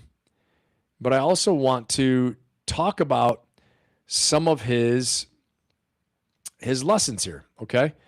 And so, you know, from being this young immigrant in Glendale, California, he's become a multi-millionaire, okay? And I want you guys to take away a few things from him, because he's been really vocal this week on everything. And he's stating that, you know, really stating this whole thing is who can tolerate the pain longer, the people or the government. This is what he says. He warns Americans not to take their principles for granted, noting that a country can go from Frank Sinatra parties like he talked about, like we talked about earlier, where Tehran was this hotspot for vacations for the rich and famous, to all of a sudden a war zone overnight if people aren't alert. Okay, so he lived it. His family lived it, where they're saying this, not me, but leftist Islamic revolutionaries seized the country and then plunged it into a theocracy, a totalitarian state, authoritarian state. And, you know, he's saying that the country changed overnight, basically. It wasn't really overnight, but over the course of a year, completely changed after all these revolutions and upheavals and shocks to the country's system. Okay. So that was his big point in this conversation. And I'm going to hit one more little point from him here. Some lessons learned from Patrick Bet-David. I think this is a really good one. So please pay attention to this. There's some good value in what he's saying here. It's about planning and strategy. And it goes right into what I talk to you guys about every week in our weekly mindset reset. Okay. And if you're new here, the cadence is we talk about the chaos, the breaking news, the madness in the world on Fridays and on Saturdays and the rest of the week. Sundays and Mondays is really our mindset reset. Okay. And we talk about planning, goal achievement, personal development, how to make a breakthrough in life, how to get unstuck, okay? And so this is really valuable, what he's about to say right here, so check this out. Chess players know their next move 12 to 15 moves ahead. Mm-hmm. And life is the same way. And this has really been one of my philosophies as well. When I was in my teens, I was planning on where I was going to go in college. When I was in college, I was planning on, okay, what am I going to do to start my own company and so forth? You know, I always planned ahead. I'm now 50 years old. I'm planning for my 60s and 70s, and also what's going to happen after I pass away. You know, the company that I leave behind that I want to keep going. I found out that the most successful people have the farthest range in terms of their planning. People who are, you know, relatively poor, they're just trying to get through the week. Middle-class people are planning a few months ahead. Rich people are planning decades ahead, and the really wealthy are planning past their lifetimes. And this is something that you've pushed yourself. What is your philosophy on this? It's a great question. So when you make money, like when you make your first $100,000, like, oh, wow, forget you got $100,000 in a bank. It's kind of cool, right? Yeah. I remember the first 10,000, by the way. Mm-hmm. That was very cool. Then you got the first, million. Then you got your first 10 million. Then you get the 100 million. Then you're like, okay, now things are changing. This is a different situation. So a couple of years ago, I started studying all this generational wealth, where people were screwing up. And you saw the one family that was able to keep the wealth 7 generations was the Medici family. Right. The Medici family kept it. Rockefellers, I think they're on third or fourth. Vanderbilt's only lasted 1 or 2 because the father, Vanderbilt, I don't know if you know the story. The guy was a mess. He was not a guy that was, teaching his kids the right habit, and it was very messy. Years ago, I read this book called The Ultimate Gift by Jim Stovall. It's a story about a guy named Red Stevens, who's a regular guy, moves, I think, from Louisiana to Texas, works for this guy. The guy gives him the land when he dies for whatever reason. Haven't read the book for 18 years. And again, if you're just joining us right now, we're going into a profile of Patrick Bet-David. We're actually finishing it up right now as being someone who fled Iran when the current regime overthrew the government, and his family had to flee from Iran. He lived in a refugee camp, and then he's living the American dream now, right? Patrick Bet-David, famous podcaster, famous businessman, and he's talking about some of his leadership lessons as we finish this segment out about him. Coming up next will be the Minneapolis violence and protests and ICE and the Insurrection Act. Are we going to enact the Insurrection Act? Will Trump enact the Insurrection Act or not? Okay, so we're going to assess that. We're going to analyze it. But stick around. Don't miss that. We're going to get right to that in a minute. That's what's coming up next. Please remember to like, subscribe, and share. And let's keep on going on this. The guy gives him the land when he dies for whatever reason. Haven't read the book for 18 years. And he leaves the land to Red Stevens. Red Stevens, a couple of years later, strikes oil on the land, becomes a billionaire. Okay. And when he dies, it's the most the book is like 100 pages. Everybody has to read this book. So when the guy dies, his lawyer, a 40 years best friend, he shoots 13 videos with them, okay, with his lawyer. And the one video he plays, first video, is the video where he's talking. He's dead at this point. His entire family is there, his wife, his boys, his nephew, his daughters, they're all there. And the lawyer plays the video, and they're all there celebrating, excited to get daddy's $2.2 billion of money. And he says, "Hi, if you're watching this video, it's because I'm dead." He says, "I want to thank my best friend, my lawyer here, for sharing this video with you guys. And I'm sure you're here celebrating because you can't wait to get the money." And they're all like, ha, ha, ha, ha. They're, laughing at each other. There was a movie done on this. Is why I recommend the book before the movie. Then he says to my son, "I'm going to give you my whatever $600 million portfolio, but you don't have any say in it. My money manager of 20 some years, he makes the decision on that. You don't get to do anything. And you can only take this much money out of it, da, da, da, da, da. To my daughter, my wife, you're only getting this. You get the real estate portfolio, but you don't make the decisions. This person does." And he's going through the list. And then the only person that's left that he didn't give him nothing was his nephew.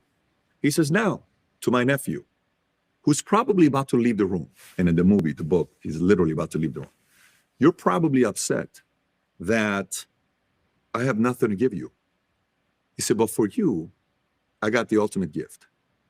He says, "The reason why you're the only one that can get the ultimate gift is because you're the only person in my family that I didn't spoil when I made all this money." So he says, "You have a choice. You can run out and be upset. No problem. I will totally understand.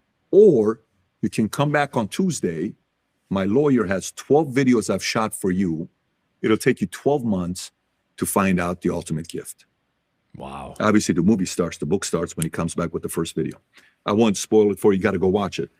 When I read this book at a young age, I started thinking about, man, what are we going to do with this money in the long term and this and 10 years time? So everything in my mind, I started thinking about sequencing. The key word is sequencing. So military, I just watched one of the worst movies of my lifetime, Napoleon. Great story, terrible movie. Could not believe that they chose freaking one of the greatest actors of our lifetime, Joaquin Phoenix, to waste a year of his life playing this incredible character. Was a great at sequencing guy, but they made him look like a clown. So anyway, all right, so I'm going to stop it here. I think, fantastic lessons there from Patrick Bet-David, again, about the long-term, playing for the long game, okay? Planning long-term, strategic planning. So again, one of the things that struck me is that when he said, poor people don't know what they're doing next. They live for the moment. They don't plan. They don't have goals. They don't have a strategy, okay? And so what I want to say to you guys is that you have to ask yourself, do you have a strategy? Because ultimately that is the point of this podcast. Ultimately, that's the point of my business. Okay. Ultimately, my personal mission is to be an inspirational leader to create positive, lasting change in the lives of others, in your life, in my life, okay, in my family's life, in your family's life, okay, whoever comes into my orbit. And so to Patrick Bet-David's point, who's lived the American dream, one of the things he talks about is that he brings an immigrant's survival work ethic, that he has to work so hard, harder than anybody else around in order to survive. He's never lost that. It's a desperation, right? And I know my father came to this country from Greece after World War II. My grandfather served in the U.S. Army. My father served in the U.S. Army. My uncle, everybody. So, and that's how they got citizenship. And so, you know, I just remember the same thing. You know, you have to be willing to do whatever it takes. You have to be willing to, you know, work more than anybody else and sacrifice and all these things. And that's why it resonates with me what Patrick Bet-David was saying. And so if you don't have a plan, if you feel like you feel lost and you don't have a plan, okay, and you don't know how to plan, you don't know how to establish goals, you don't know what you want, then you got to get a coach. You got to get a mentor. You got to get somebody. You have to get a circle of supportive people around you that are going to help you.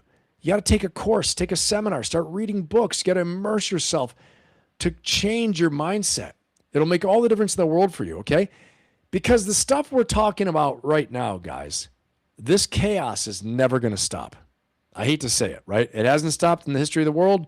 You know, there's an old song, Billy Joel, right? We didn't start the fire. It's always burning since the world's been turning. If you remember that song, it's the same thing. It just popped in my head just now, right? I'm not like a huge Billy Joel fan, but it popped in my mind. The fire, the chaos is never going to really stop. So you in your mind have to be able to cut through the fear, the anxiety, the perception that everything's going to hell. I study these situations because it's so important to understand the context we operate in.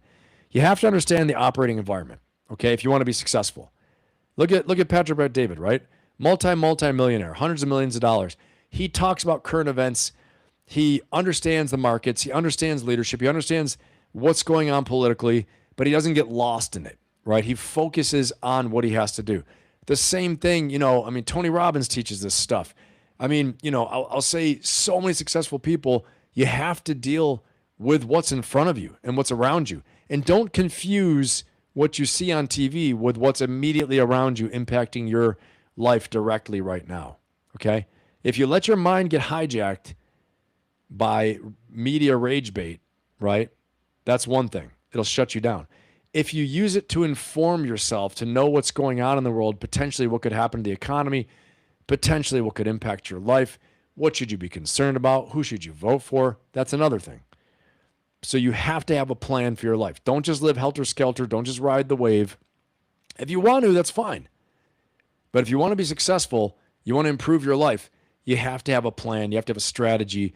You have to learn how to control your mindset, regulate your emotions, all those things. And if you don't know how to do that, okay, I've got a plan for you. I've got a program that can do it for you, okay? My Ferocious Optimist coaching membership and community, okay?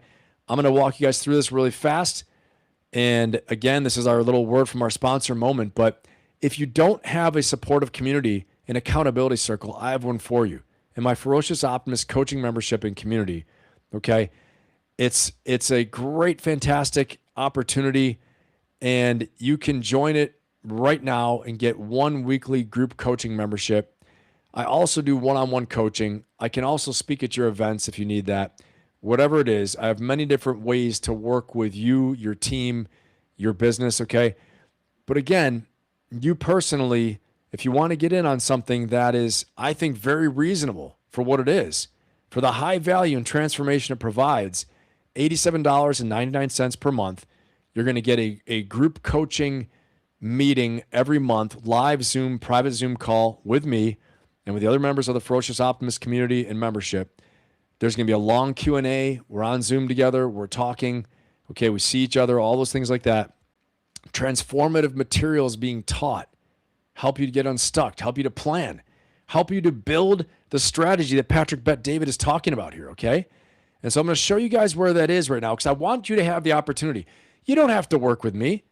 You can go do it. You can go take a course, read a book, go to a seminar, get another coach, get a mentor. But I'm going to tell you, if some of the things I work on resonates with you, I've always advised this. If you find someone that resonates with you, if you like their style, if it makes sense for you, okay, if they click with you and they connect to you, they're reaching you, then you want to use them, work with them, read all their stuff, listen to all their stuff, really run it to ground. Let the transformation take place. Make the change that you want to make. Let them help you, okay? And you have an opportunity right now to work with me in this way. You can work with me one-on-one too. You can book a no-fee discovery and strategy call with me.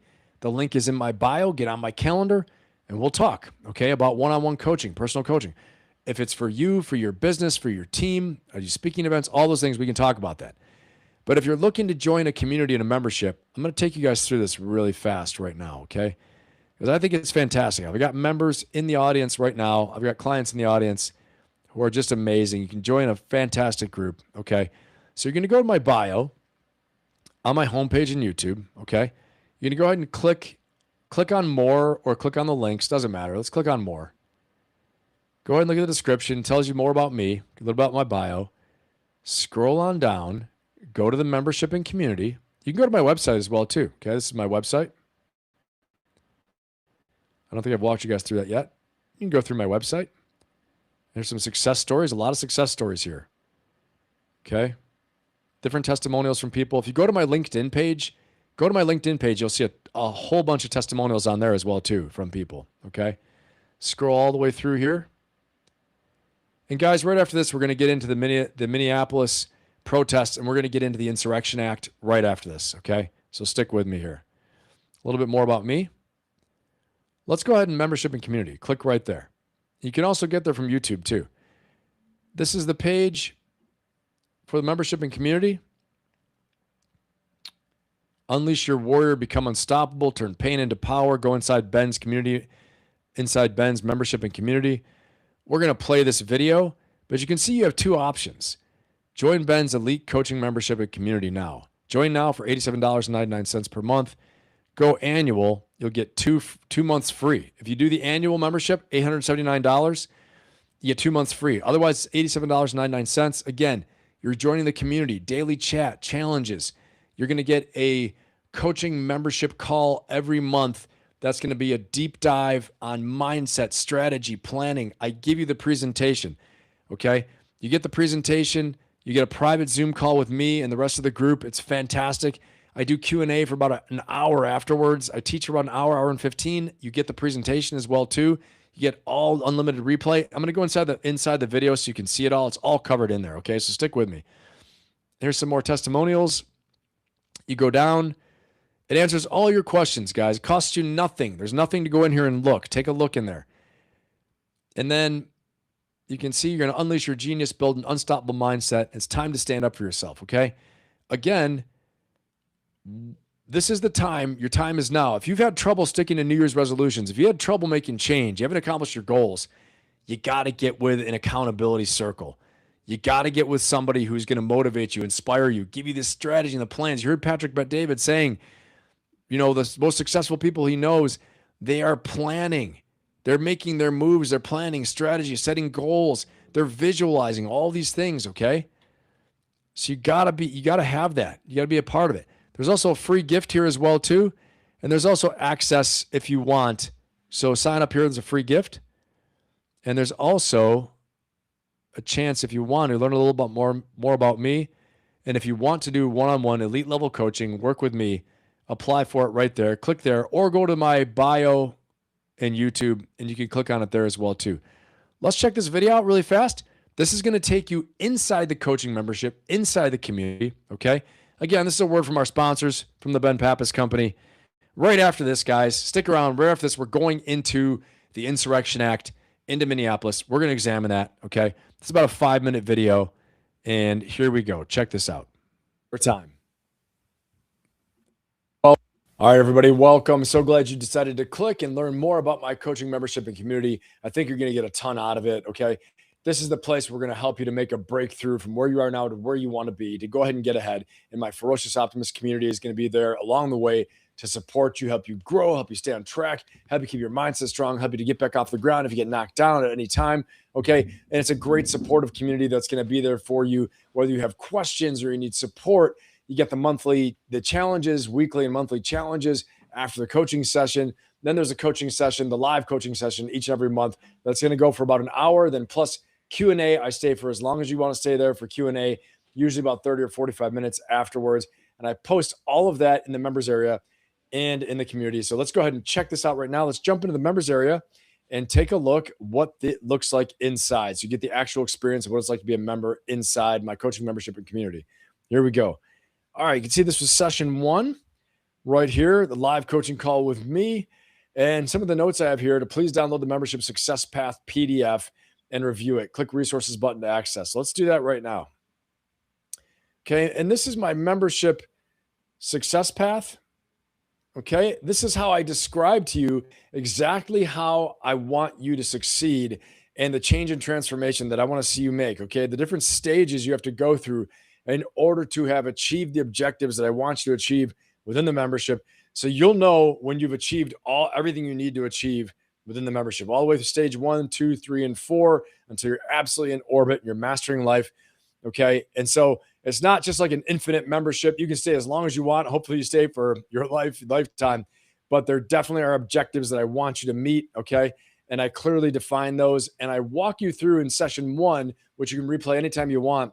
I walk you through in session 1, just exactly how we create that transformation and through the success path and what all of those goals and objectives are along the way.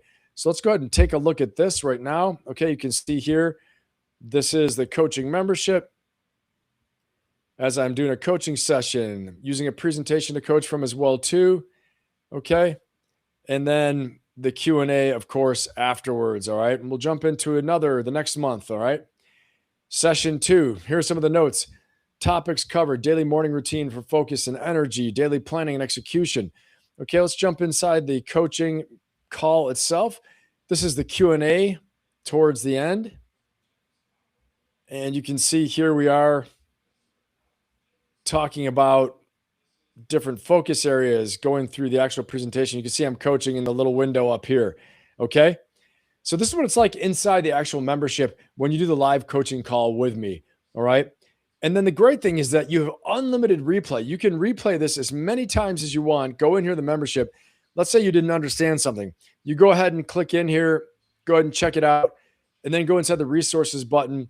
And you can actually download the PDF, the presentation, the PowerPoint presentation I used. Here's session 2. That I use to coach from. Okay. I try to use some humor in there as well too. It's a great time. We have a fun time. All right. I don't think any other coach does this where they give you the actual presentation that they're using in order to create the transformation in the coaching call. They don't give you the presentation that they're using to coach from, to teach from, but I do that for you because I want you to be able to go back. I want you to go back and be able to replay this and learn as much as possible. Okay. So that's one of the great things about this membership is that you have unlimited replay in the video, unlimited replay in the presentation, as much as you want. Download it, look at it.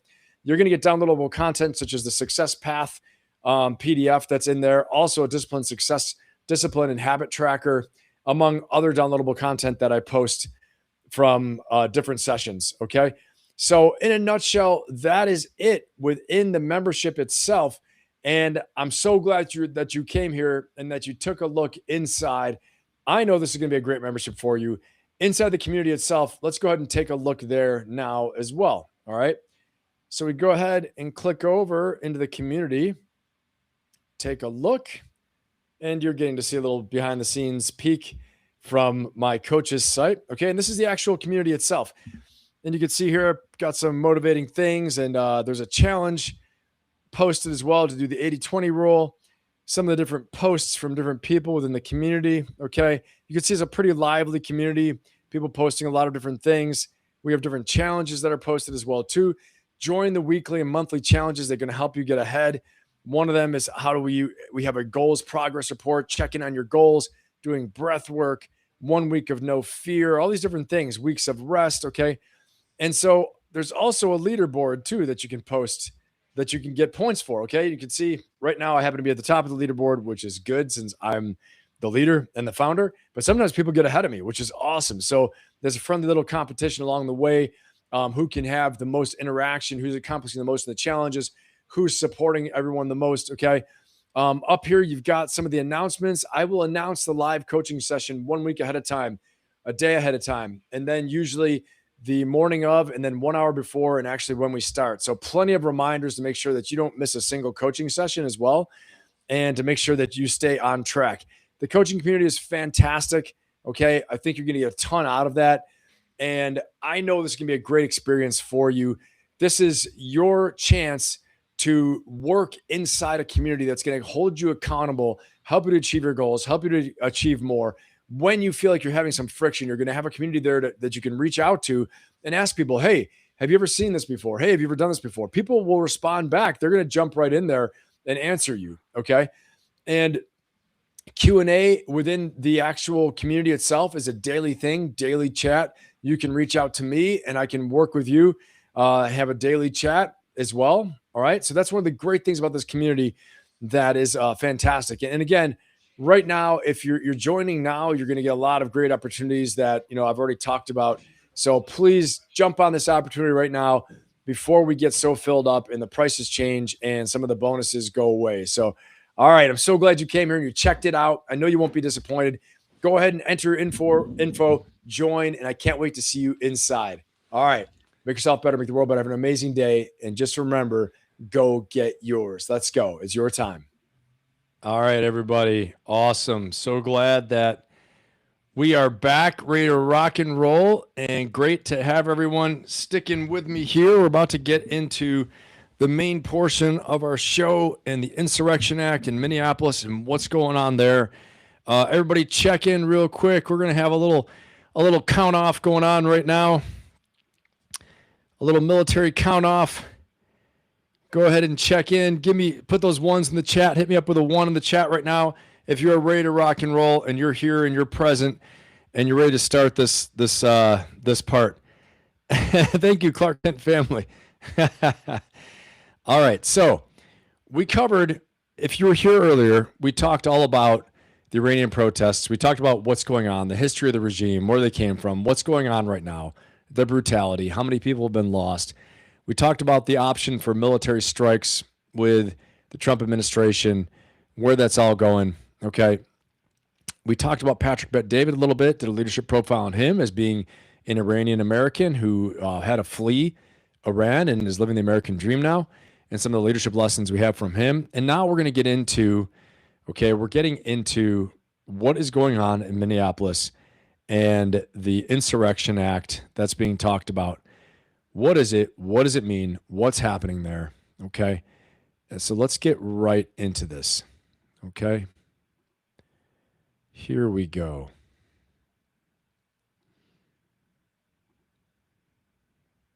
Let's get right into this.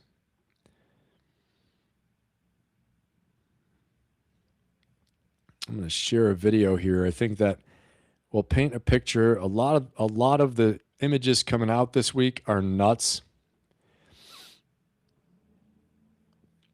But it's important for us to see as we begin this segment.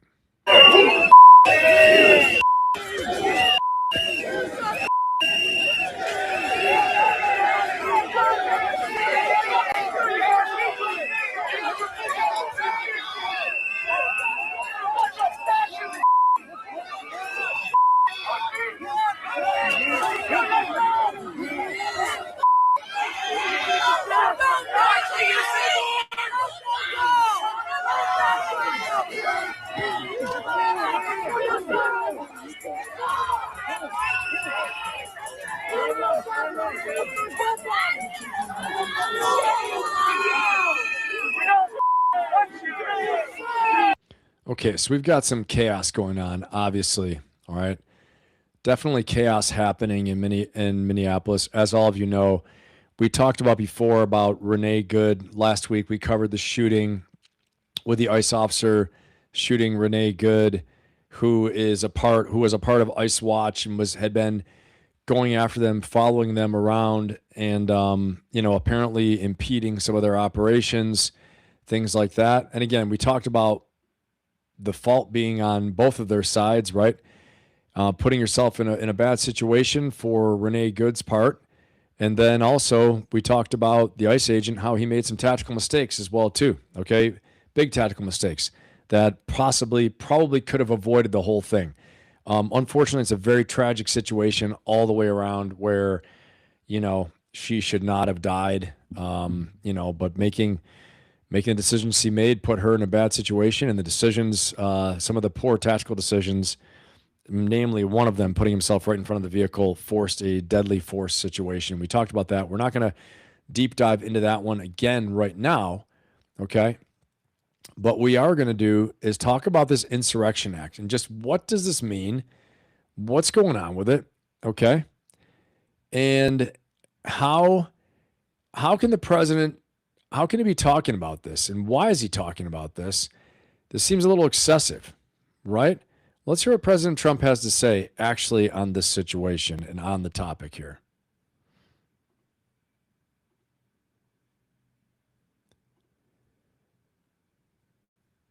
Well, the Insurrection Act, which has been used by 48% of the presidents as of this moment, the Insurrection Act also, if you look at it, I believe it was Bush, the elder Bush, he used it, I think, 28 times. It's been used a lot. And if I needed it, I'd use it. I don't think there's any reason right now to use it. But if I needed it, I'd use it. It's very powerful.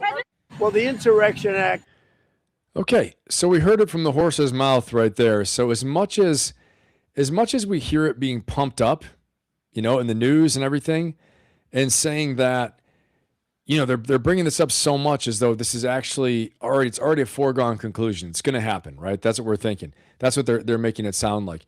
But he just said, I don't think I need it right now. If I need it, I'll use it. I don't think I'm going to need it right now. Okay. So I want to see in the chat what you guys think. Okay. I think things will die down. I think unless it reaches proportions of 2020, I don't see it happening. I'm going to see what you guys think. Do you think the president will enact the Insurrection Act? Let's see what you guys think. Just because right now it seems like even the president's saying, he said, I'm not going to use it unless I need to. Well, let's walk through a little bit more on what it is and what it would mean.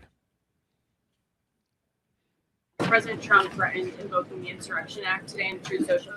I'm wondering what his tipping point is. Like, what would it take for him to invoke the Insurrection Act? Look, that's only a question, frankly, Reagan, the president can answer. But the Insurrection Act is a tool at the president's disposal. As you know, it has been used sparingly, but it has been used by previous presidents in American history. And I think the president's Truth Social post spoke very loud and clear to Democrats across this country, elected officials who are using their platforms to encourage violence against federal law enforcement officers, who are encouraging left-wing agitators to unlawfully obstruct legitimate law enforcement operations. And the Democrat Party has demeaned these individuals. They've even referred to them as Nazis and as the Gestapo. And that is absolutely leading to the violence we're seeing in the streets. If you look at some of the images out of Minneapolis last night, look at this vehicle. Look at what it says. It says F ICE. You have these individuals who are putting their middle finger, proudly so, at the camera. Another ICE individual, a vehicle that was vandalized last night by these left-wing agitators. People don't do this without encouragement from people in power who make them feel like it's okay. And it's truly shameful that now for more than a year, you've had elected Democrat governors and mayors who have basically held their state and local law enforcement hostage and told them, you cannot cooperate with federal law enforcement. Why? They cooperated under the Biden administration. It's because these Democrats are deranged in their hatred for President Trump, and they are holding their state and local law enforcement hostage as a result. Well, there you have it. So I want to see what you guys think. Do you think Do you think that what she's saying is right? Do you think that Governor Tim Walz and the Mayor Fry are the ones holding back law enforcement from working with federal law enforcement? So just give me tell me, give me a 1 if you think that Tim Walz and Mayor Fry are holding back their law enforcement, local law enforcement, from working with the federal officers. Give me a 0 if no.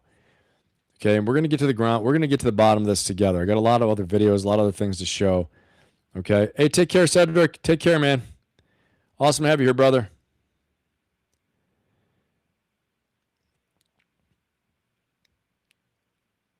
Samantha says, nope. Samantha, you just showed up at this time, huh? You weren't here for the other stuff. Samantha says, nope. Well, let's see. What do you guys think?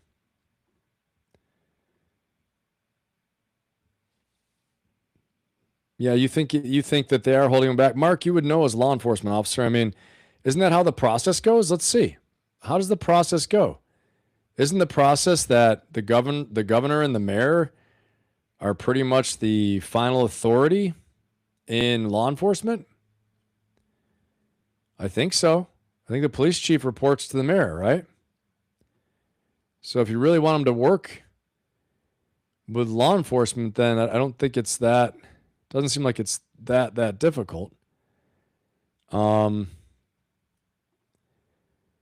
let's take a look at what is the Insurrection Act. Let's see here. Let's deep dive a little bit more into it. Okay.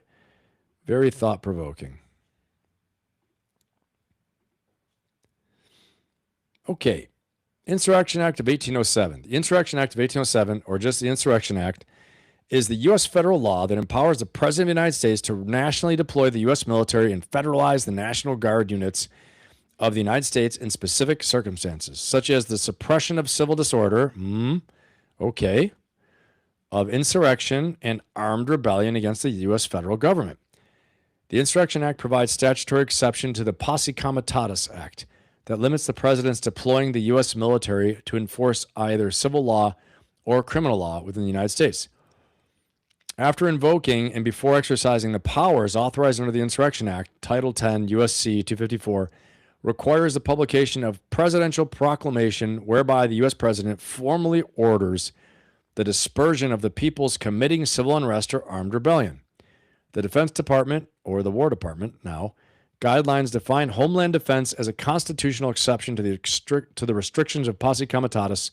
Therefore, the political, military, and police measures necessary to protect national security from external threats are exceptions to the restrictions of the Act. Okay. The Insurrection Act of 1807 empowers the U.S. President to call into service the U.S. Armed Forces and the National Guard. When requested by a state's legislature, that's 1. Okay. 2, to address an insurrection in any state which renders impracticable the enforcement of law. And 3, to address an insurrection, domestic violence, unlawful combination, or conspiracy in any state which results in the deprivation of constitutionally secured rights where the state is unable, fails, or refuses to protect said rights. Okay? So, there's a lot there. Okay. So with all that said, again, going back to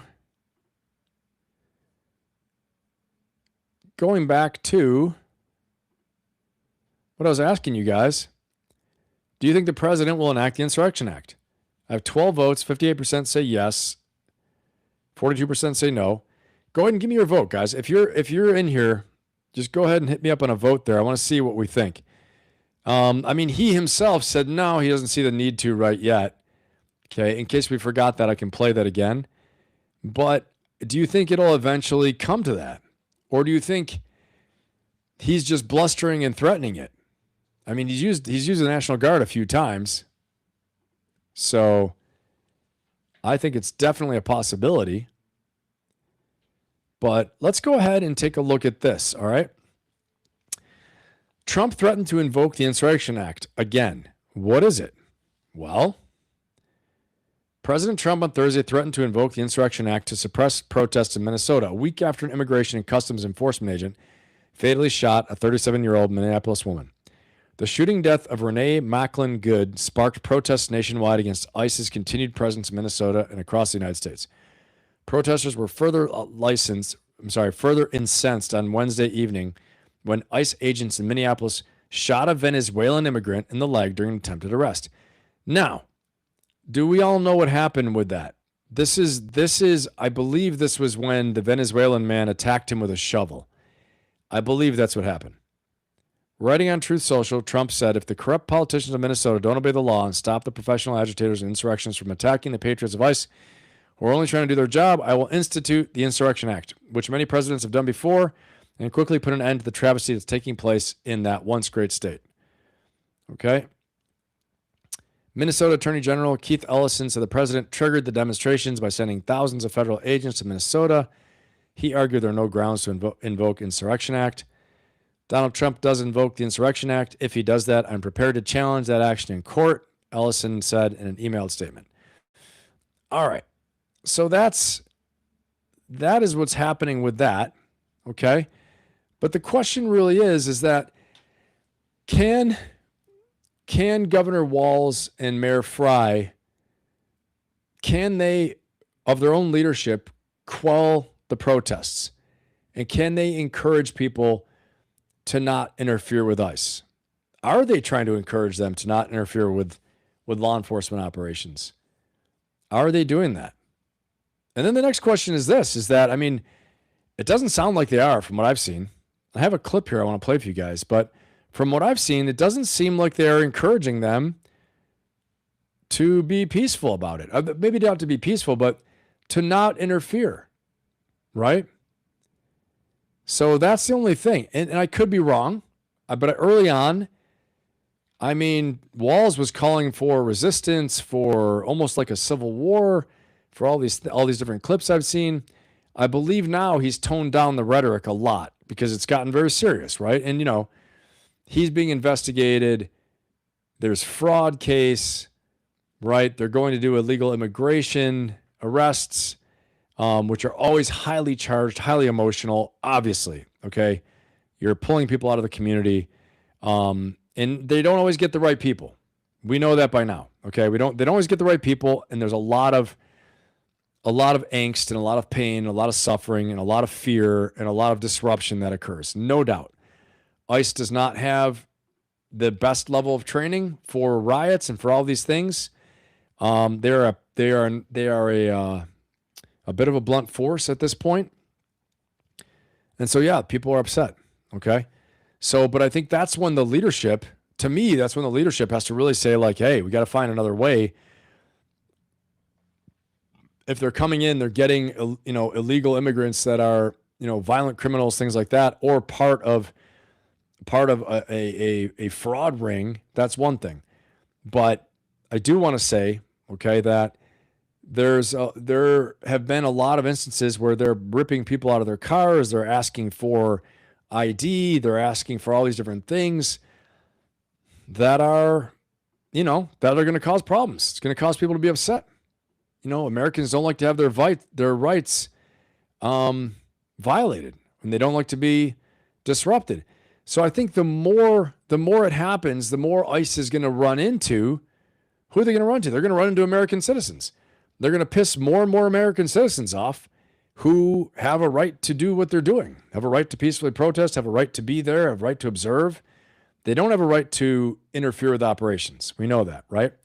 But I think that's where these things start getting really crazy is, first of all, just because you're a citizen doesn't mean you have a right to interrupt a law enforcement operation. As we said last week, I mean, you keep putting yourself in this situation, it's going to escalate and escalate and escalate. At one point, when they come up to your vehicle and they tell you to get out of the car, you get out. Okay, you played your game. Now they're hemmed you up. They caught you. You played tag, and now they caught you. And so nothing's going to really happen. If nothing's really going to happen, you might get detained for a little while. You're an American citizen. You didn't break anything. You didn't hurt anybody. Okay, yeah, you were interrupting them and disrupting them, all those things. But nothing really that crazy is going to happen. But now if you get into some car fight with someone and you're driving your car aggressively, all these things, I mean, you're just raising the bar. You're raising the chance that something happens. Yeah, I mean, so, yep. So there's a lot there. There's a lot there. There's a lot to be considered. Let's watch another clip here. And again, we got the best chat around. You guys are the best. And I'm actually going to give you guys a round of applause here in a minute, okay? Because we do have the best chat, smartest people. Let's check this out, though, before I do that. Before I give you guys a round of applause. And vote in the poll if you haven't yet. Don't forget to like, subscribe, and share, guys. If you're new here, welcome. Great to have you. Make sure you like, subscribe, and share. It helps out the channel a lot. I appreciate you. Let's check this out. Okay. Here we go. Got another little video for everyone.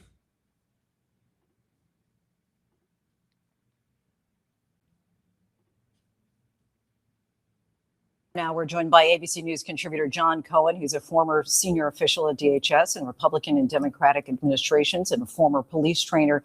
John, thanks so much for joining us. As we heard, the president spoke about potentially using the Insurrection Act to quell the Minnesota protests. So let's just start with the very basics. Tell us about what the Insurrection Act is and how it works. The Insurrection Act can be invoked by a president, but its invocation is a last-ditch effort. It can be used at the request of the government, request of a governor, or the president can invoke it on his own to suppress an insurrection, rebellion, or unlawful obstruction of federal law. The challenge for the administration is, while they may be able to make a legal case that the act can be invoked, those who oppose the invocation of the act will raise concerns that it's the government's own actions in the conduct of and how they're conducting their enforcement operations and dealing with protests that's actually one of the catalysts for the current unrest in Minneapolis. So tell us, what's the precedence for this? Well, it's a law that goes back to the 1700s, and it was intended as a way that the president could take steps if an act of rebellion exceeded the capacity of state and local officials to maintain order or to deal with an invasion by a foreign army coming into the United States. So like I said, it was intended to be invoked under the rarest of circumstances. And what it essentially does is it not only deploys U.S. military to the streets of a U.S. city, but it suspends prohibitions that preclude them from engaging in law enforcement activities. And this goes back to the earliest days of the Republic, where British troops would regularly go in and search colonist homes, and engage in law enforcement actions. So this is something that's very fundamental to the foundation of our republic. So we've already experienced several cities in this country where the National Guard has been brought in. What would it look like in Minneapolis if the president did invoke the Insurrection Act there? Well, it would visibly look very similar. You would see U.S. military vehicles with armed soldiers on the streets of the city. They may be engaging in direct law enforcement activity. All right. So how do we think that's going to go? How do we think that's going to go? How is it going to go when we have U.S. military, no kidding, like the Army comes in? The Army comes in with military vehicles into Minneapolis, and you get the same, the same people trying to step up on these soldiers and get them to stop, right? Stop what they're doing. They don't have the same training as law enforcement. They don't have the same riot training. They're there to close with and kill the enemy and destroy the enemy, right? Especially if it's like Army infantry. I could see MP units. If they bring MP units in, it might be different. But I just think that,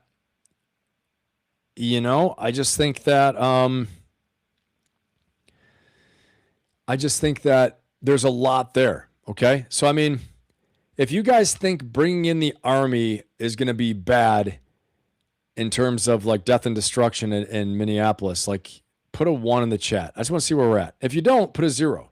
If you think it'll be controlled, put a 0. But put a 1 in the chat if you think that bringing in the U.S. Army, I'm not even saying the Marines. If you're saying bring in the U.S. Army into Minneapolis at the peak of these riots is only going to cause more problems, put a 1 in the chat. If you think it won't be causing more problems, it'll actually stabilize, put a 0. I just want to see where we're at on this, okay? Because there's a lot here to consider. And I don't know if the level of violence is at a point yet where I don't know if it's not certainly not like Iran, what we just looked at, but the level of violence has to be such that, I mean, 2020, the riots going on there, I mean, if you were going to call the Insurrection Act, that was probably may have been the time for it, you know? So I'm a Machine says no. Okay. Doc says troops are for enemy combatants. Yep. Okay. Kent State University, unsecure signal. Exactly. You're to me, in some ways, from what you guys are saying, right? Phoenix Flying says 1. It'll cause more problems. And so, yeah, and Doc says 1. Troops are enemy combatants, Kent State University. Okay. It's hard to predict what can be controlled. Yeah, that's right, Becky. So to me, you know what I was going to say, guys? Like for me, this makes me think of, what does it make me think of? It makes me think of it's a larger scale of the Renee Good versus the ICE agent situation. Okay. Nobody needed to die. Nobody needed to shoot anybody. But because of, you know, bad decisions that led up to it, such as following and harassing ICE agents, thinking these are reindeer games, not realizing that you're dealing with highly switched on law enforcement, highly stressed, highly pressured, with a history of trauma, a history of violent activity they have to be aware of, you know, all these things, that you think you're just playing little reindeer games, interfering with them, joking around.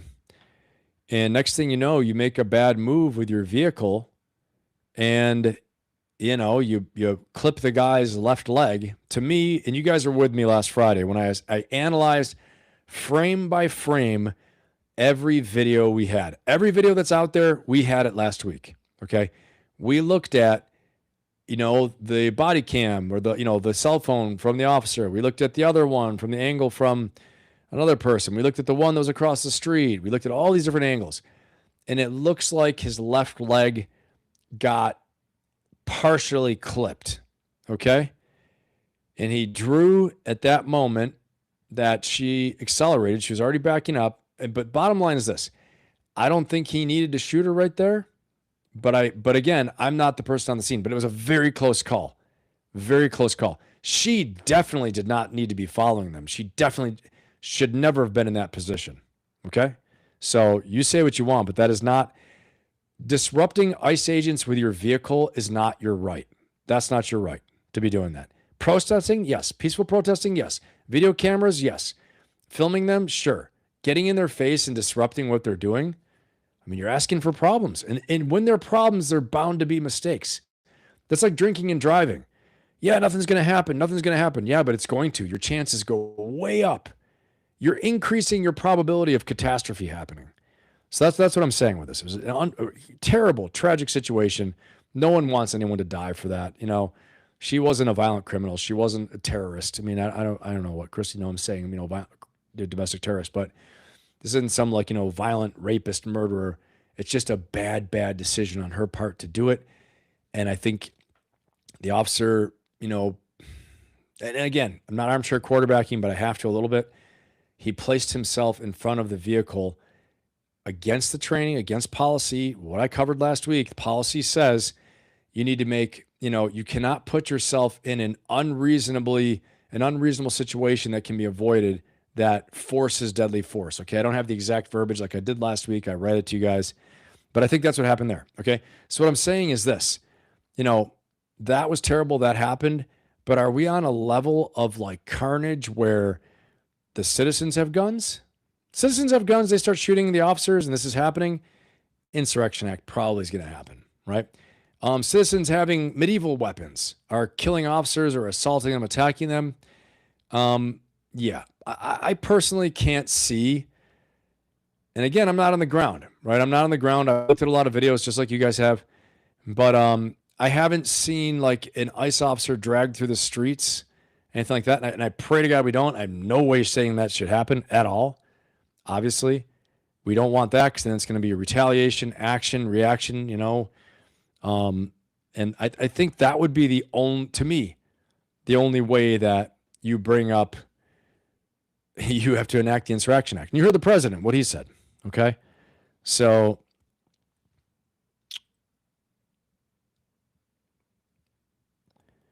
yeah, exactly, Rebecca. I'm glad this is exactly how I feel about it. Senseless death didn't need to happen. Heat of the moment. Yeah, I agree. 100%. That's it. Less than a 2-second decision. I'm a machine. Yep.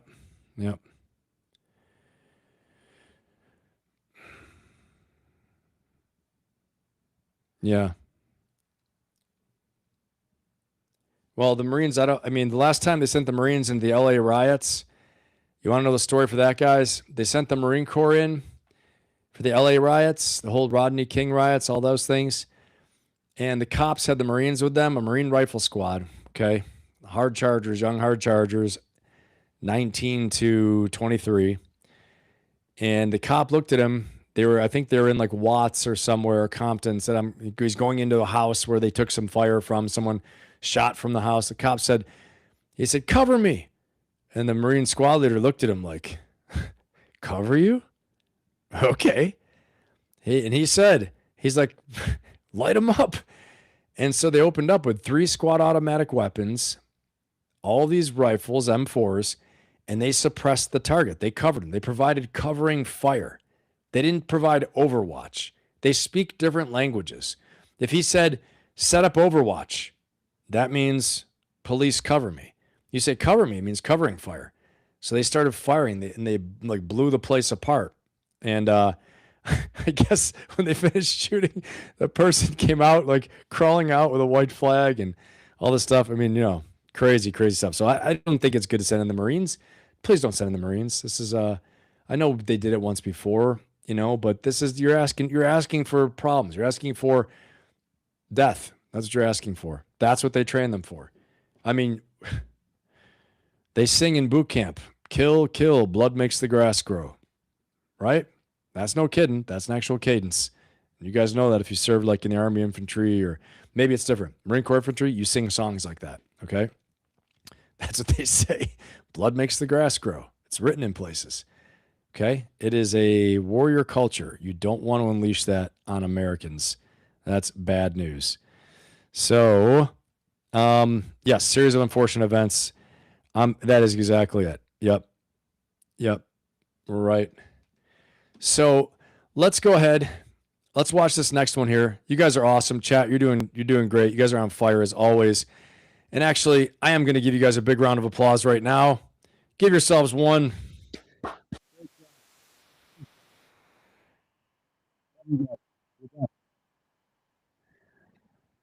All right. And that's 100% true. You guys are crushing it. All right. So if you're just joining us right now, we're talking about the Insurrection Act, talking about the Minneapolis situation. And we're really rehashed through the Renee Good situation, tragic situation all the way around. Didn't need to happen. Heat of the moment, bad decisions on both sides, especially on her side, okay, leading up to it.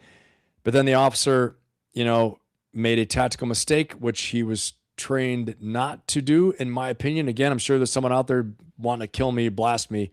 Hope you don't want to kill me, but wanting to blast me saying, oh, you're armchair quarterbacking. Yes, I am. I've been in some hard situations myself, and I know it's tough. Okay, so, but, you know, he put himself in front of a lethal weapon, and it forced him to take lethal force. So, again, there you go. Let's go ahead and watch this next little clip, and then we're going to talk about this a little bit more. A little bit more from our buddy here. He gives a good analysis. Of the city, they may be engaging in direct law enforcement activity, detaining citizens. But you're asking the right question, because while the president may have legal authorities to invoke the Insurrection Act, the question is, what's the purpose? You know, in the current environment, as a law enforcement professional, I doubt that sending armed military who have very little experience in handling crowd control activities and whose primary job is to locate the enemy, engage the enemy, and kill the enemy, whether that's the skill sets you need on the streets to deal with demonstrations and protests that are becoming increasingly destructive and violent. And What should be happening is state and local law enforcement and the feds should be working together to deal with the immigration enforcement activities and the increased protests. So we're looking at images in the split screen here of the smoke and of officers versus protesters in the streets. What kind of impact do you think bringing troops would have on this current situation? I think it would probably make the situation worse. I mean, part of my concern and the concern of law enforcement professionals is that you watch these videos depicting ICE and Border Patrol personnel, in groups running up to cars, screaming and yelling and swearing and dragging people out of cars. As you watch videos such as the one earlier where they are walking up to people randomly and asking where they were born and for their identification. When you see... Yeah, let's talk about this for a second. Okay, guys? Let's talk about the whole idea of walking up to people randomly and asking for their ideas, asking where they were born. I want to get some feedback from you guys. Is that okay? Is that justified? Is that justified given the current situation to ask for people's IDs randomly and where they were born? Give me a 1 in the chat if you think this is justified. Give me a 0 in the chat if you don't think it's justified given the current situation. Tell me what you guys think there. Yeah, Doc, I agree. There's so much going on in the world. It is nuts, 100%. Let me see your war face. Love our Marines too, Paul. You saw Full Metal Jacket. There you go.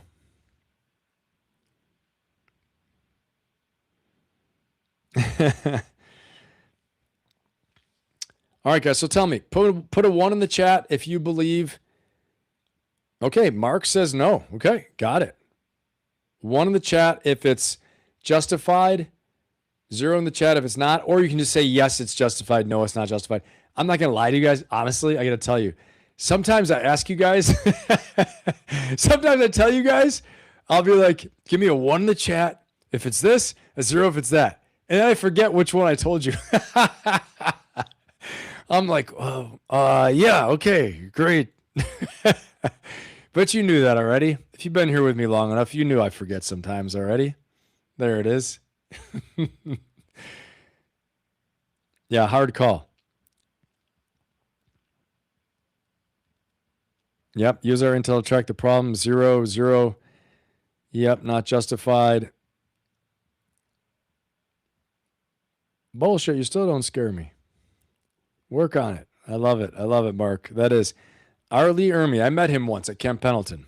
Full Metal Jacket drill instructor. He was in full character when I met him, too. Samantha says they're detaining people without warrants based on what they look like. That's nuts. That's it. Full out nuts, right? Full out nuts. Yeah, it's a hard call. Asking for ID, I feel like, again, I'm not on the ground, but if they're asking for ID, it's probably not that hard to produce an ID. But if they then detain you after you produce valid ID saying you're, citizen or you have a green card, unless you're on a list, that's bad news. Bad news beyond bad news. It's not right.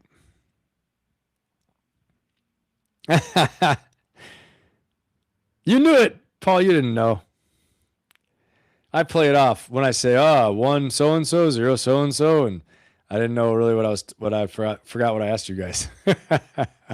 I'm just kidding. Come on, I never forget. Damn it. You know that. Isn't the ID thing to get collateral damage during a target enforcement? You mean like to try to see if there's more involved, like if they're wanted for something, maybe? I'm not sure what you mean by that. I appreciate it, Paul. Thanks, man. Yeah, for sure. I thought you guys would understand. As honestly, it's like, I get excited. I ask you guys something. I'm like, damn it. Which one was 1? Which one was 0 again? Shit. Not always, but it happens. That's why I try to say it like a few times so I remember it. Not for you guys, really, honestly. Don't they have to have a cause to ask for it? Yeah, I don't know. Like, the thing is this, like, I'm just thinking about the military. It's totally different. So they detain them for 8 to 10 hours, citizens or not. Samantha, that's wacko. What a pain in the ass. Can you imagine? You're getting off of work and you get detained for 8 hours. I mean, or you get thrown to the ground. You get like your arm broken. What the frick? I mean, so thanks, man. Yeah. So I think it's unless there's a special situation, like you enter this area, this is the enforcement zone. If you come to the enforcement zone, you need to produce identification. Otherwise, they can't just roam around the city, you know, asking people and harassing people. I mean, this is like un-American, right? You know, honestly, it's un-American. So, I got to write it down, Becky. I know, Becky. I know. I'm going to have like stickies all over the place here. I'm going to keep it simple. I'm going to ask you guys to say it in real words from now on. State your opinions. But the one sometimes, like, is everybody here? Give me a 1. And that's an easy one. I look like a goon. Oops, stop me all the time. Really? Cops ask you all the time and ask for ID? That's hilarious. So, Lisa, you're all for it. Lisa Jones, you're all for them pulling people over and ask for ID. I'm just kidding. 0, 0, 0, 0, 0. I had to drive around 5 cars the other night that were just left in the street after they took. Get out of here, Samantha. That's nuts. What? I'm glad you're here, honestly. It gives us some good on the ground intel. Holy crap. All right, let's watch this next one, guys. We got a great chat. I'll tell you what, man. You guys are the best. If you're new here to this chat, welcome. Okay.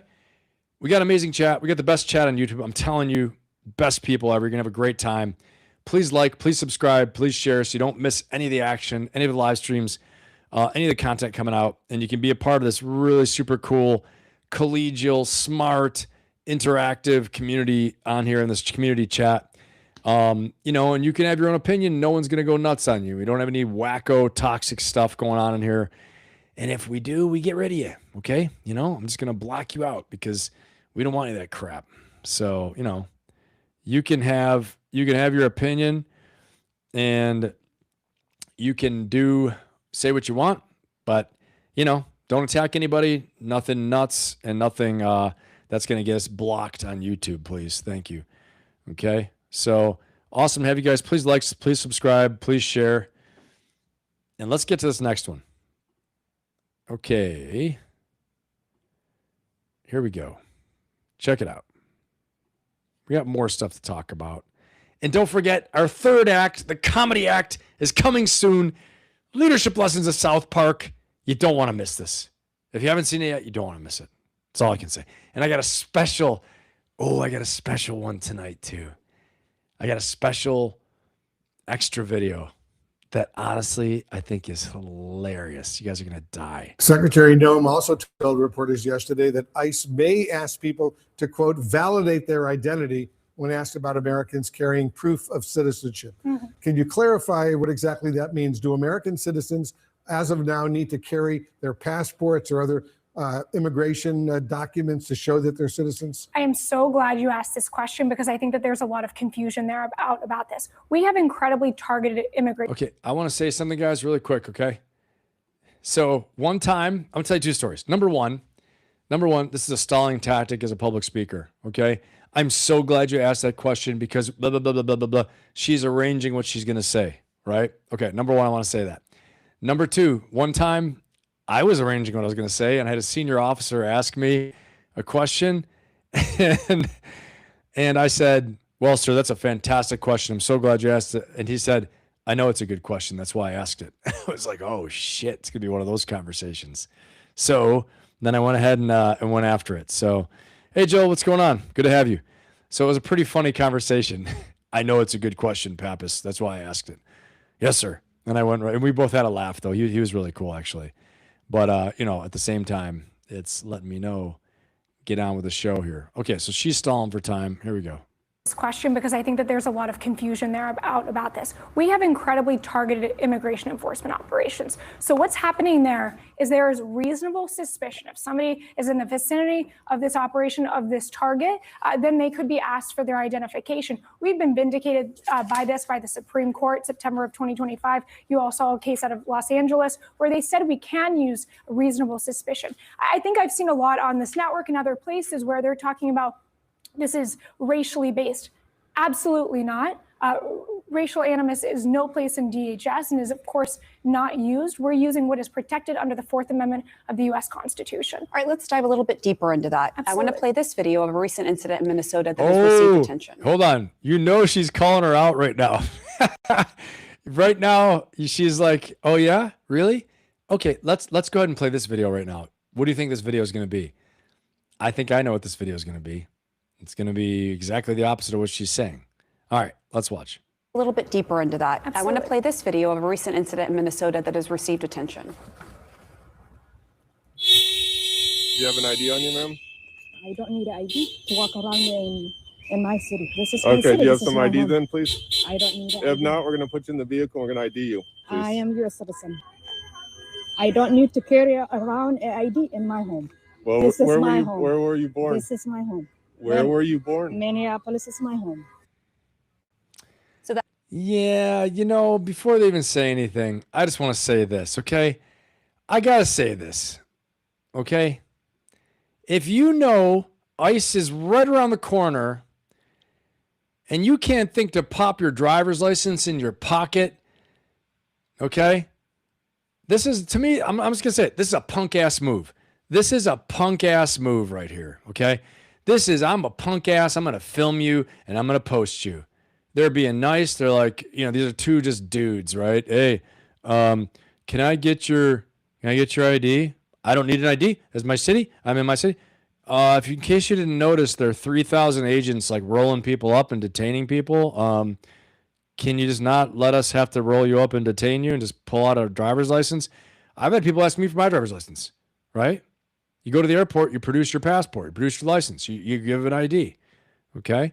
Situational awareness. I think is also respect for law enforcement, respect for officials. Were they being crazy to her right there? No.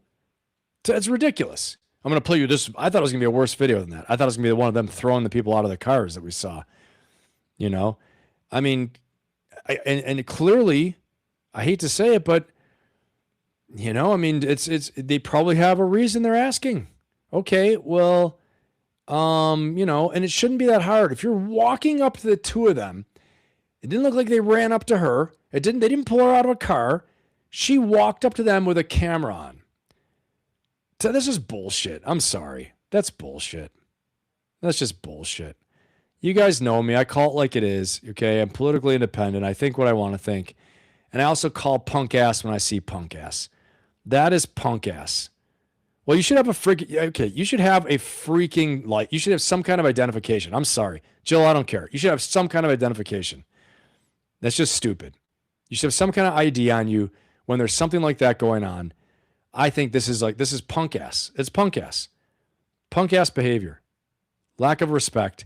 You see this is happening. Don't go up to them. Why are you going? I don't need anything. I'm a free citizen. Okay, well, we have something going on right now. We're detaining people. You really want to get detained? It's just stupid. Then you should have if you don't have a driver's license, you should have a passport, some kind of ID. If you see that's going on, I'm sorry. It's common sense to me. I'm common sense. I don't care. I don't care. Common sense. And that's how I see it. You guys can see it the way you want to. I'm just telling you guys the way I react to it. And that's it. I mean, she's right. It is my city. I don't need to carry an ID when I'm walking around. Yes. But I'm telling you what, right now, if I know there's a manhunt going on where I live and I go outside and I see them checking everybody, I'm going to make sure I got my stuff together. Yes, sir. No, sir. Here's my driver's license. Here's my ID. Here's proof that I should be here. Here's my green card. You better never have that green card off for you. I'll tell you that much. I know that for a fact. You better have all your stuff with you, right? If you see activity, I'm sorry. That's just the way I feel about it. You can feel differently, but this is like master of the obvious. And I'm gonna go right up to them with my camera on. They're both like, ma'am, do you have a thing? Let's watch it again. Let's watch it again. Maybe I'm wrong. Let's watch it one more time. Need ID to walk around there. Okay. They seem like I want to play this what's the video. guy wearing? of He's wearing like a football hat. Of the U.S. Constitution. All right, There we let's go. dive Let's a little watch bit this deeper again. into that. I want to Absolutely. play this video of a recent incident in Minnesota that has received attention.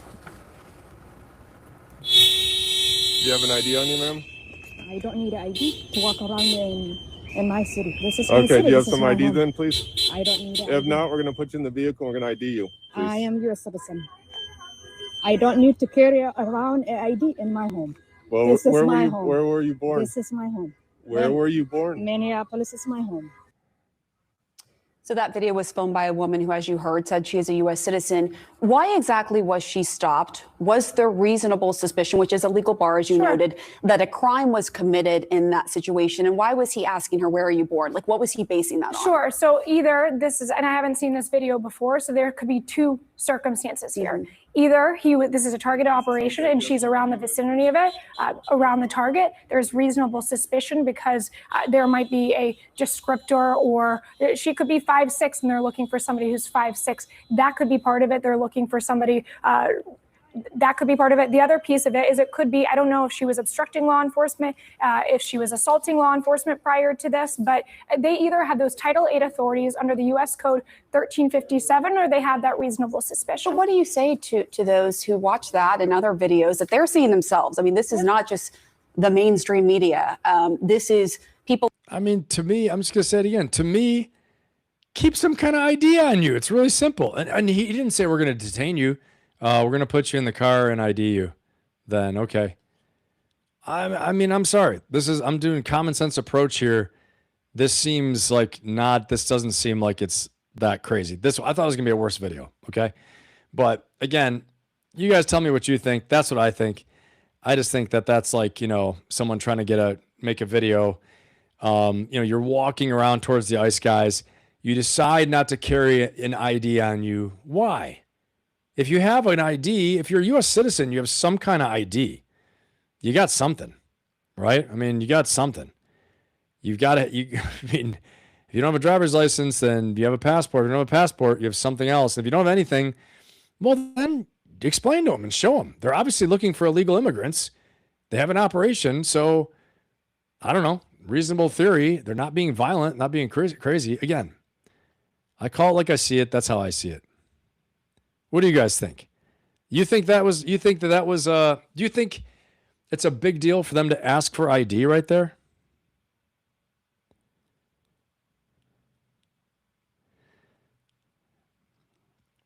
Yeah, exactly. I mean, that's what I think, Mike Carey. I just think she wanted that to happen. She wanted to make it. Doc, you might be right. She might be going to get milk.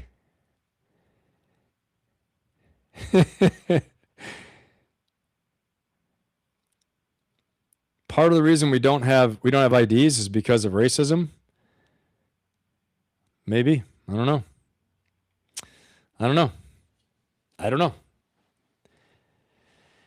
I just think it seems like reasonable man theory, right? There's a big operation going out there with lots of stuff happening. I'm going to carry my ID, or at least I'm just going to say, hey, officer, I live right over there. Not a big deal. Everything's above board. You have nothing to hide. He's like, okay, well, we're just going to put you in the vehicle till we ID you then. Okay. So anyway, I just think, make it easier on yourself. Make it easy on yourself. Don't, just me. That's just me. Just me. Let's keep on watching this a little bit. What she has to say about this. But they're seeing themselves. I mean, this is not just the mainstream media. This is people are seeing these videos and they're concerned that a place like Minnesota. I'm going to say it again, though. I think the video of them ripping people out of the cars, that's a little more intense. That's what I thought they were going to play. But this one was like, okay, she's like, I don't need ID. Yes, you do. Okay, ma'am, we're going to put you in the vehicle. It was pretty tame, right? Really tame.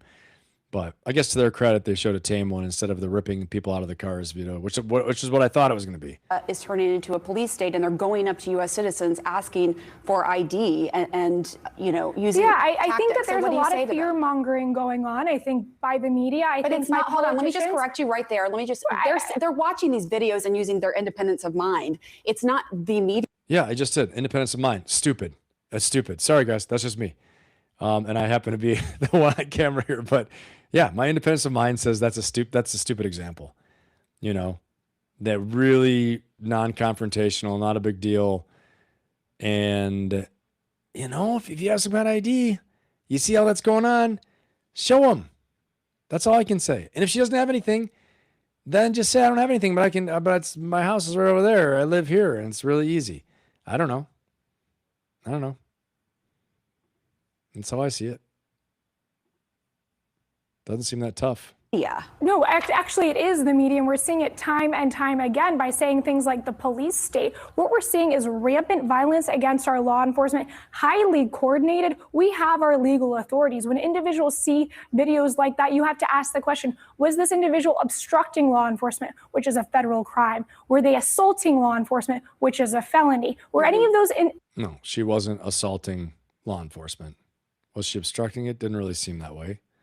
Just seemed like she wanted to make a camera event. She wanted to make a viral video and happened to have her phone all set up and have all her words set. And it wasn't like, anyway, what do I know?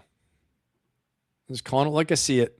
Haven't seen this before. Instances occurring before this video was cut, because you saw a very short cut, and that's what I'm talking about, the media. But you have to look at the polling, right? This isn't the media. This is actual polling that says, hey, I like what ICE is doing in terms of its target. We want to get criminals off the street who don't belong in the country. But 51% say ICE makes cities less safe. Just 31% say it makes cities more safe. On the Renee Good case you brought up, 26% of Americans. I want to say this, though, too. Sometimes we use these polls, and just because you polled people and what they think doesn't actually mean it's true. Okay? Not long ago, if we polled people a few hundred years ago, was the earth flat or the earth round? They said it was flat. Earth's flat. Oh, yes, it is. It's flat. So, I think it matters who you talk to. I hate to say it. Am I crazy? I'm just telling you. And they're throwing polls now. We asked 51% of the people, where's this poll come from? Whose poll is this? Where did the poll come from? I'll go poll my dog right now. I'll go ask Lucky. Lucky, should we do this? And if she wags her tail, yes. If no, no. Right? Political scientists can skew data any way they want to. I don't know. I could see this. They're definitely not popular, right? Definitely not popular. But, I think it's important to question some things too. And you guys know me. I question both sides. I don't sit here. I'm not like, the people's poet, and I'm not all for ICE and everything else too. Call it like I see it. That's it. That's all I can do. Americans viewed the shooting as an appropriate use of force, while 56% called Wait a second. Hold on. Say it makes cities more safe. On the Renee Good case you brought up, 26% of Americans viewed the shooting as an appropriate use of force, while 56% called it an inappropriate use of force. Okay, so what does this have to do? Okay. Here's my thing, everybody. She's like throwing all this stuff at her. What does this have to do with what they're talking about? About them asking for an ID. Stick to the point of what's going on right there. Now she's sweeping it out, making it wide, throwing data, throwing all these things, putting it up in our faces. We're not talking about Renee Good right now. We're talking about some people who are like, hey, ma'am, you have an ID on you? No, I don't need an ID. It's my city. I don't need it. Okay. Well, if you don't have an ID, we got to ID you, have you go in the vehicle. They were like, seriously? You could see they're like looking at each other like, we don't want to get in trouble. They're looking at each other like, I don't want to get in trouble. Oh, God, here we go. So... Anyway. So are you willing to consider in some cases ICE has gone too far and is losing American support? Pamela, in the last 5 weeks, Of course, we already know that. But we're talking about someone asking for ID right there. That's not too far to me. Shooting someone, doing that, that's too far.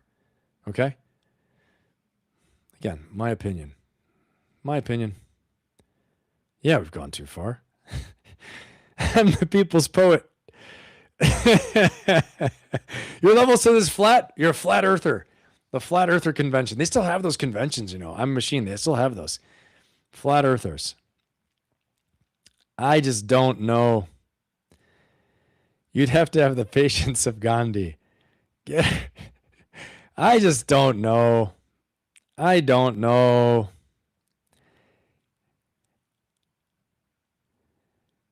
I don't know.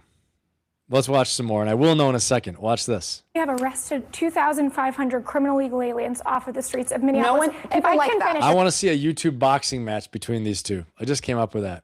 I want a YouTube boxing match between this lady on the left and this lady on the right. I don't know who they are, but this is what we're gonna do. And she's gonna have on her gloves ICE written on both gloves, and she's gonna have CNN written on hers. If you guys want to see that match, I bet we could raise some money to have it happen. You guys put a 1 in the chat if you want to see that boxing match occur. Give me a 1 in the chat. If you want to see that boxing match, we can set it up. We can raise a GoFundMe. I figure if we could raise $1 million for each of them, I bet they'd do it. And we can live stream it from my channel. And you will all be invited. Am I really saying this out loud right now? I am. Well, there it is. Put a 1 in the chat if you want to see that boxing match happen. I think they'd do it. I think they'd fight. It could be good. Here we go. Arrested 2,500 criminal illegal aliens off of the streets of Minneapolis. If I can finish, Look at Wolf. Wolf's like, oh, usually I talk a lot. They're not letting me talk. I'm the talking guy. I'm in the middle. Damn it. Let me talk. Arrested 2,500 criminal illegal aliens off of the streets of Minneapolis. If I can finish, if I can make. Yeah, she just won't shut up. Lady on the right keeps on interrupting. Nice. My point. I appreciate you having me, but I do want to be able to make my point. Sure. The point of the matter is, I have not seen CNN cover who some of those individuals are. An individual from Ecuador, he murdered his 3-month-old son. Whoa, didn't know about that one, did we? An individual who is perpetuating human slavery and human trafficking, scores and scores of murders, child pedophiles. Why does the media not talk about that? We continue to see that people love to demonize law enforcement, vilify them as they're facing a 1,000% increase in assaults against them. And yet we're not talking about the great work that they're doing on the ground, the fact that they are risking their lives day in and day out. She's not wrong. She's not wrong. Not wrong, that's for sure. To get these criminals off the ground, gang members, known as suspected terrorists. These are all the people that we've arrested in Minneapolis. And DHS and Secretary Noem, President Trump have done a phenomenal job of trying to give people transparency on who we are arresting. And yet we're standing here talking about relitigating cases over and over and over. Well, a U.S. citizen was killed by an ICE officer. Yes, fair. I talked about the polls. It's a fair question to say, are you losing American support? But Wolf, I want to let you please. No one supports attacking or killing no. a Exactly. law enforcement. No one does. Thank God, Wolf. Finally, the voice of reason in the room. Wolf Blitzer, who's covered wars all the way back since Vietnam. He knows what to say. Wolf, I want to let you please. No one supports attacking or killing No. a law Exactly. No one enforcement does. officer. Nobody supports that. But if I may say, you all have really laying the feet at that ICE enforcement officer. We said I that said this it's early was in the domestic. investigation. We said that. Yeah, I mean, she's like just too much. The lady on the right, honestly, massive credibility drop for me. She's like all over the map, the lady on the right. You know, I said it's early in the investigation. No, that's not what you said. We replay it. Laying the feet at that ICE enforcement officer. We said I that said this it's early was in the domestic. investigation. We said that this was domestic terrorism for a reason. This individual used a deadly weapon against our ICE law enforcement officer. All right. That is and will be charged. In any of the cases, we saw 15 of these cases over the past week alone in Minneapolis. Those will be charged as domestic terrorism. When she called this 37-year-old mother of 3 who was driving that car a domestic terrorist, that really. Okay. Yeah. I mean, call her a domestic terrorist, but I mean, they keep on saying this 37-year-old mother of 3. They lead with that, but like, let's not forget. And again, terrible, tragic, horrible. She chose to put herself there and kept putting herself there. You know, then that's like, okay, I'm going to say this. I knew a guy once was a huge swimmer out in the Pacific Ocean. He'd go every morning. He was a doctor, famous doctor, off the coast of California, La Jolla, that whole area down there, okay? Pacific Beach, La Jolla, massive great whites there, massive great white sharks, okay? And so what did he do? He'd go out every morning at 6 a.m. Everyone told him, don't do it. Don't swim alone. You have to understand, the great white shark is out there. He's like, bah, shark smart. I'm a superhero and I'm a genius and nothing will happen to me. I know the probabilities. It's like winning the lottery. It'll never happen. Well, guess what? Guess what, everybody? What do you think happened? What do you think happened? The shark got him one morning, killed him dead. So he would swim by himself. Behind him, like 300 yards behind him, because he never wanted to swim with this big group, was a big swimming group. There were like 50 of them. They'd swim as a group. Because in the big group, the sharks don't want to come near it. They don't know what it is. They're like, oh, what is that, a whale? Right? So they get scared. Their animal brain, their dinosaur brain. But him, all alone, they're like, oh, there's a fat seal. Let's taste. Bit him once, bit him in half, killed him, dead. They found him, floating there, dead. Or whatever, on his last breath, last leg, chumming up the waters. Terrible, right? He died. So what I'm saying is that when you put yourself in situations repeatedly that are high-risk situations, every rock climber eventually falls. If you're a motorcycle driver, eventually you're going to put it down, right? If you join the Marine Corps, you're going to be in gunfights, right? I mean, honestly, that's it. So tragic, terrible, but let's call it what it is too. You're putting your life in your hands when you're interfering with operations that are high risk, highly charged, highly contested. Lots of violence happening. Yes, maybe not shooting violence happening a lot, but rock throwing, shaking, kicking, punching, macing, clubbing, all kinds of stuff, right? It was outrageous. We said it was an act of domestic terrorism. In no way is that outrageous. What we saw on the ground there, she had been stalking and harassing law enforcement throughout the morning, and then she went on to use her car as a deadly weapon. She was driving by after dropping off her little 6-year-old boy. That's just simply not true. I have the facts on the ground. I mean, if you look at it, for the hours more before, information you can release to give the public a better understanding. if I can give you the facts of what happened that morning at 9:30 a.m. Central Time, this is where that incident occurred in Minneapolis. This individual, for hours before, had been stalking and harassing law enforcement, impeding operations. At the time of that incident, our law enforcement approached. I don't understand how Wolf and this other lady don't know this already. I know they know it already. How come I know it? How come you guys know it? How come we already know it? Because we've researched it. We've done all the research. We've looked at everything. That she's a part of Ice Watch and she followed them around. And it's not from my words. It's from a colleague of hers who's also in Ice Watch, who was in the PTA with her at the school that sponsors Ice Watch, right? Said she was a warrior and went through extensive training. I mean, how don't they know this? This is like poor journalism. This individual's vehicle as she was blocking in our law enforcement. That is a federal crime. They asked her to get out of the car to stop obstructing law enforcement. You saw from the video that her partner had been walking around harassing the law enforcement officer. Our officer was in front of her. She gunned the vehicle, and that's when things turn dangerous and deadly. If you don't listen to lawful commands of federal law enforcement, if you use your vehicle as a weapon, that is absolutely an act of domestic terrorism. Hold on really quick. I mean, you just mentioned he stepped in front of the vehicle, and there is no confirmation. I mean, there have been different analysis of this vehicle, and of course, we would love more facts to fill in the picture. And you guys already know what I think about that. I think it was a bad decision to shoot. I think it was not a good shoot decision. That's me. Again, that's me. Right? That's what I think based upon what I saw. And yes, I know it's probably unpopular with a lot of people, and with a lot of other people it's not, but I don't care. That's just what I think. So I think, I think he didn't need a shooter. Okay. They would have rounded her up later. I think, death penalty for, it wasn't like it was imminent threat, imminent anything. Because if she really wanted to run him over, she would have done it again. She would have done it 2 seconds before that when he was dead in front of the car. She would slammed it in drive and put him in the snowbank. So anyway, bad, tragic situation all the way around. Samantha, I saw what you said there, that 212 criminals out of the 2,400. That sounds about right. They got 10%, let the other ones go. That sounds about right. I don't doubt that. Hey, at least 212 Criminals are gone. That's good.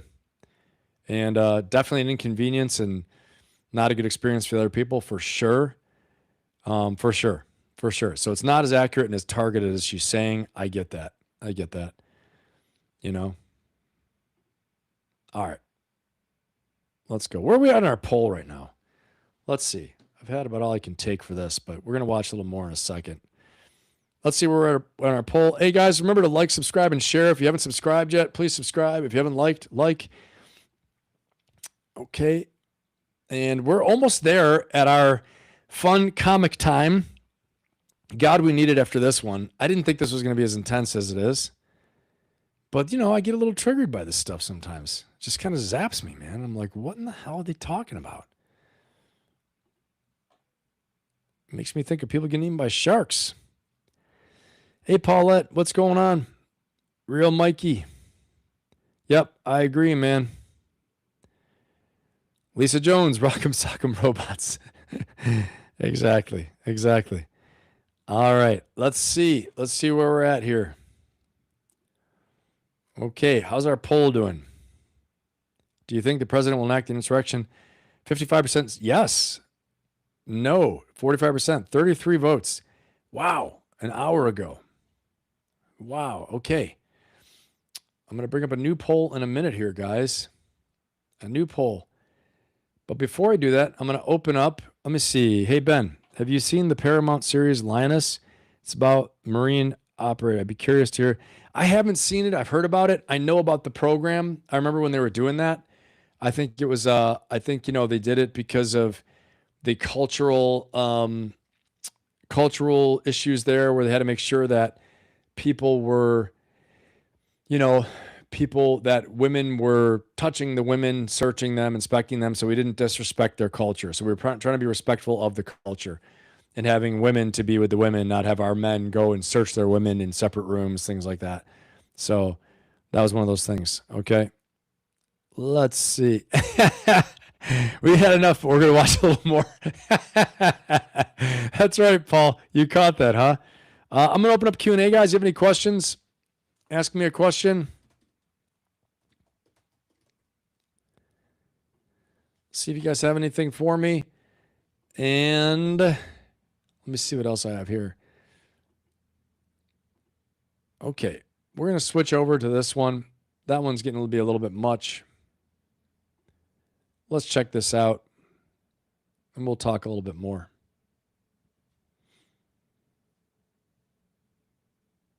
Nothing's happening. 1 second. Here we go. All right. Here we are. Low, and she has been seeing green shoots in jobs. We've got other breaking news this morning. President Trump with his strongest condemnation of attacks on law enforcement yet, posting on Truth Social this morning, saying this: if the corrupt politicians of Minnesota don't obey the law and stop the professional agitators and insurrectionists from attacking the patriots of ICE who are only trying to do their job, I will institute the Insurrection Act. Many presidents have done this before me and quickly put an end to the travesty that is taking place that in that once great state, writes the president. The president also posted about a federal judge declining to block ICE operations in Minnesota. The judge was appointed by former President Joe Biden in 2021. And we are following this fast-moving story as well in Minnesota. Joining me now is former acting ICE director and former federal prosecutor, Jonathan Fahey. Jonathan, your reaction to what is taking place in Minnesota? Well, just real quick on President Trump's post, I think it's entirely appropriate to implement the Insurrection Act, because what Minnesota is doing is so beyond what any of these other states have been doing. Both the leaders, both Governor Walz and Jacob Frey, have been using their power and their authority to undermine and prevent the enforcement of federal law. So I think President Trump is spot on here, and it's really outrageous. And there, you would have to look for historical analysis analog to what's going on with some of these states and fighting against the federal enforcement of federal law, you'd have to go back to the civil rights era, the Civil War. This is really unprecedented, and I think they're forcing President Trump's hand, and I think they want to do this, quite honestly. I think they want the confrontation because Tim Walz doesn't want the scrutiny on this fraud, and Jacob Fry just like this helps his social justice profile. But really, it's so bad what's going on in Minnesota. These agents are the ones acting out the democratic process because they are enforcing laws passed by Congress, and it's so outrageous, totally appropriate. The Insurrection Act, which is from 1807, allows the president to use active duty military or federalized National Guard on U.S. soil to put down an insurrection, rebellion, or violent unrest. That is exactly what we are seeing in Minnesota. It helps him enforce federal law when the states cannot or will not do it, and protect constitutional rights if state authorities fail. This is why the president just posted that, because we are not seeing the governor or the mayor, as you just said, Mayor Fry, stop these insurrectionists and agitators. The president called them professional agitators from getting in the way of ICE operations. Now, a DHS employee reportedly leaked the personal information of thousands of ICE, Border Patrol, and federal agents who are enforcing President Trump's immigration crackdown policies. The information was shared with the... Yeah, no, that's nuts. That's nuts. I just, you're causing so many problems. To me, that's absolutely nuts. I mean, again, there has to be a time where enough is enough. Okay? And there has to be a time where, honestly, you don't have really a country if you can't enforce law and order. Okay, again, I went back a long time ago, talked to you guys about Max Weber, right? He's a sociologist and talks about whoever has the monopoly on violence is who's the government, even democratically elected. You have to be able to enforce law and order, because if people don't obey the law, right, and you don't have a social contract, it all breaks down, and then it's might is right. It's might is right. And if you negate their ability to enforce the law, now the people through the protest, through civil disobedience, decide what can and can't be done, right? And so then you're going to have people who lose out. And so what I want to say is that just like how I brought up, and if you guys have been following along on my shorts, if you're subscribed, again, if you subscribe, you're going to see my shorts and all this stuff like that. And there's a method to my madness. But a few shorts this week I put out were about the Epstein files. You realize, right? You guys realize this, okay? That, and no, Paul, I don't have any new ones. Nothing yet. No new ones yet, man. But you guys realize that right now the DOJ has not put out the Epstein files, okay? So as much as, I'm bashing on the stupidity of some of these protesters and things like that, honestly, it's just stupid. But I'm also bashing on like the DOJ and other people. I'm bashing both sides. I'm an equal opportunity basher, as you know. Okay. It's just like Gunny Hartman in Full Metal Jacket. Here, you're all equally worthless. So what I want to say is that they put out 1% of the freaking files. I believe it's 1%. Fact check me. Okay. I might be wrong. Fact check me. But I want to say is that DOJ put out 1% of the Epstein files. We got all this bullshit going on. All this bullshit, right? We might go to Greenland. Friggin' Minneapolis. No, it's not bullshit, right? I know Minneapolis is serious business. Greenland's serious business too. So does Venezuela. All of it's very serious. I know that. But what I'm saying is that we still got a big, big thing that involves criminal conspiracy with some of the most powerful people in the country, okay? That are currently powerful, formerly powerful, all right? I'll say it again. I don't think the president's going to, have a smoking gun against him in this. I just don't think so. The guy's been investigated, been turned inside out for years now, right? I don't think so. But I do think people are connected. He knows, probably, right? Other powerful people on both sides of the aisle, financiers, you name it. So why the hell everyone's just forgot about it? Where is the discussion? Thank God. The first time in mainstream media in weeks since the Maduro thing, right? Since Maduro, and even before that, I heard today Jake Tapper say, hey, and by the way, Epstein files, the DOJ is breaking the law right now. They've not released the Epstein files. Okay. So, I mean, and there's a reason why I put that in there. I put that in my shorts because meanwhile, we have all this going on, right? We send 3,000 agents to Minneapolis. We're, about to start World War III in the Arctic. We're might break apart NATO. Now, the Maduro raid and capture was a masterstroke, amazing military operation. Minimal loss of life. Okay. I mean, I think it's something that needed to happen. And I think it was a masterstroke. Amazing. Okay. But I'm saying everything else, it's like it never even happened. Like, who cares? Let's not think about that anymore. Let's not think about that one anymore. But I think, as American people, this is something we need to know. And what I'm saying is that as we have the mob ruling and we're swayed by these tides, we can't have law and order. We can't have rules-based society because it's like, okay, so now we just enforce certain laws, ignore other laws, and it's on both sides. It's like everywhere. Yeah, we're not going to give out the Epstein files. Yeah, we're not going to let these law enforcement operations happen. Yeah, that rule is not going to be followed. So I mean, at some point, and again, I'm just rambling out, thinking out loud, but at some point, we need to have a little calm. We need to have transparency. We need to have, rule of law, and we need to have some justice at the same time.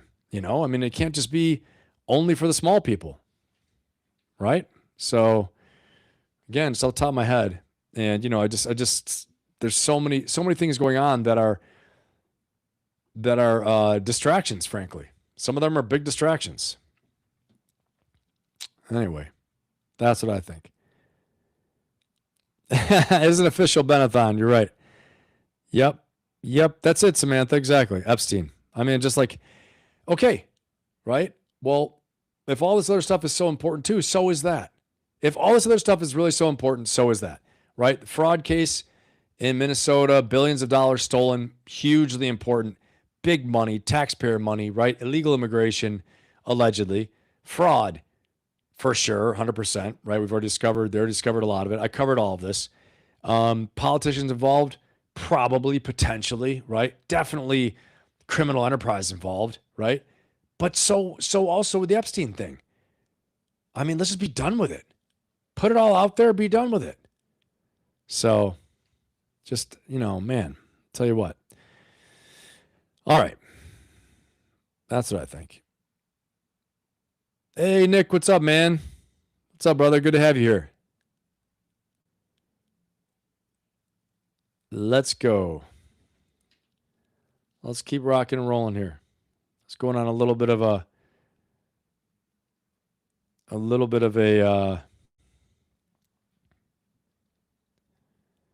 rant there. All right, let's do this. Let's watch a little bit more of this one.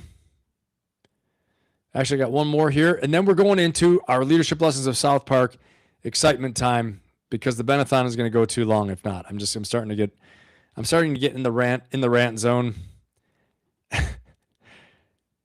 and sometimes in the rant zone we lose the plot.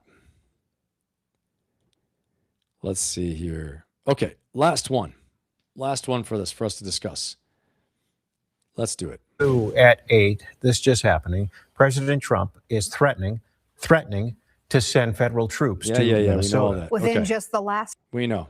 Here we go. Don't take the bait. Do not take the bait. Do not allow them to deploy federal troops into here. Do not allow them to invoke the Insurrection Act. Do not allow them to declare martial law. Do not allow them to lie about the security and the decency of this state.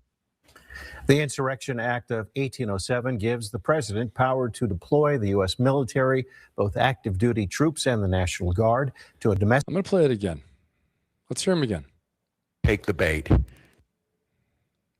Urge Minnesotans to protest peacefully. Don't take the bait. Do not take the bait. Do not allow them to deploy federal troops into here. Do not allow them to invoke the Insurrection Act. Do not allow them to declare martial law. Do not allow them to lie about. I'm sorry. All right. I can't help it. I got to say it. Who else is distracted by this lady right here on the left? Who else is distracted by this lady? Put a 1 in the chat if you're distracted by the hand jive, what do you call it? Hand and arm signal lady. What do you call that again? The sign language. By the sign language lady. Who else is distracted by the sign language lady? Governor Walz, my friend, let me tell you something. Let me tell you something. You got to get rid of this lady. Get her out. Or something. No one's watching you, Governor Walz. I can't watch you. I'm watching her. Honestly, she steals the show. Look at the facial expressions.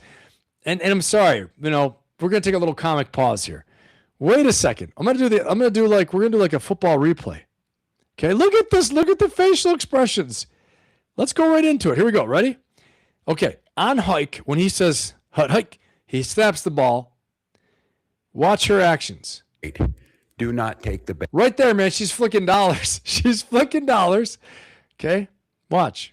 Do not allow. Look at the facial expression. Now it's not bad. I'm like, okay, I'm not paying attention. Them to deploy federal troops into here. Whoa. She already took me. I'm not even listening to him. I'm like, look at this lady. This lady's amazing. I wish I spoke sign language. I don't know what she's saying, but to invoke the Insurrection Act. Oh, right there. Boom. Eyes on me. All eyes on me. Right? The song. Like the song. She has all eyes on me. Dude, she's the show stealer. Governor Walz, brother. You gotta mix it up, man. Yes, I know, Sue. I know that she's the interpreter for the deaf and hearing impaired. I know that.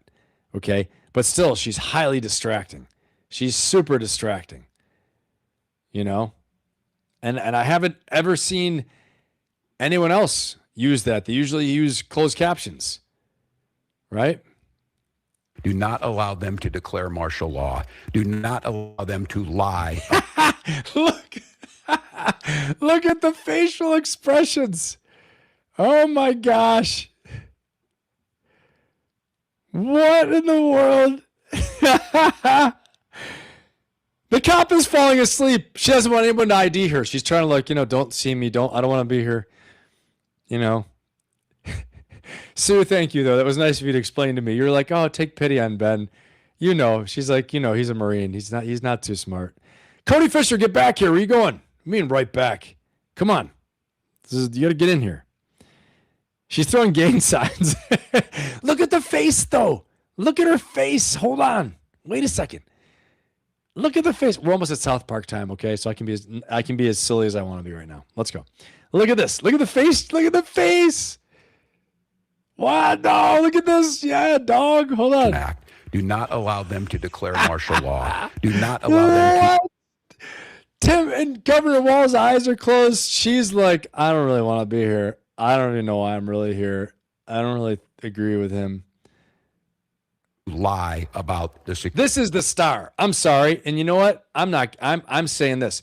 She's the freaking star of the show. She's the star of the show right here. This lady, whoever you are, you're the star of the damn show. Okay. Marlon Brando said, okay, I used to do some acting, as you all know, and maybe you didn't know, but now you know. Marlon Brando said there are no small roles, only small actors. This lady, if I'm saying it right, I think, I don't know. This lady is killing it. She's on fire, man. So honestly, I'm giving her a round of applause. She's getting a freaking round of applause right now. Round of applause. Round of applause.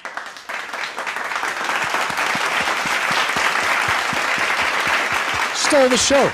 She stole the damn show. She is stealing and she has stolen the show. Put a 1 in the chat if you agree. Put a 1 in the chat if you agree that she stole the show. Okay? Put a 1. Put a 1 in the chat if you agree.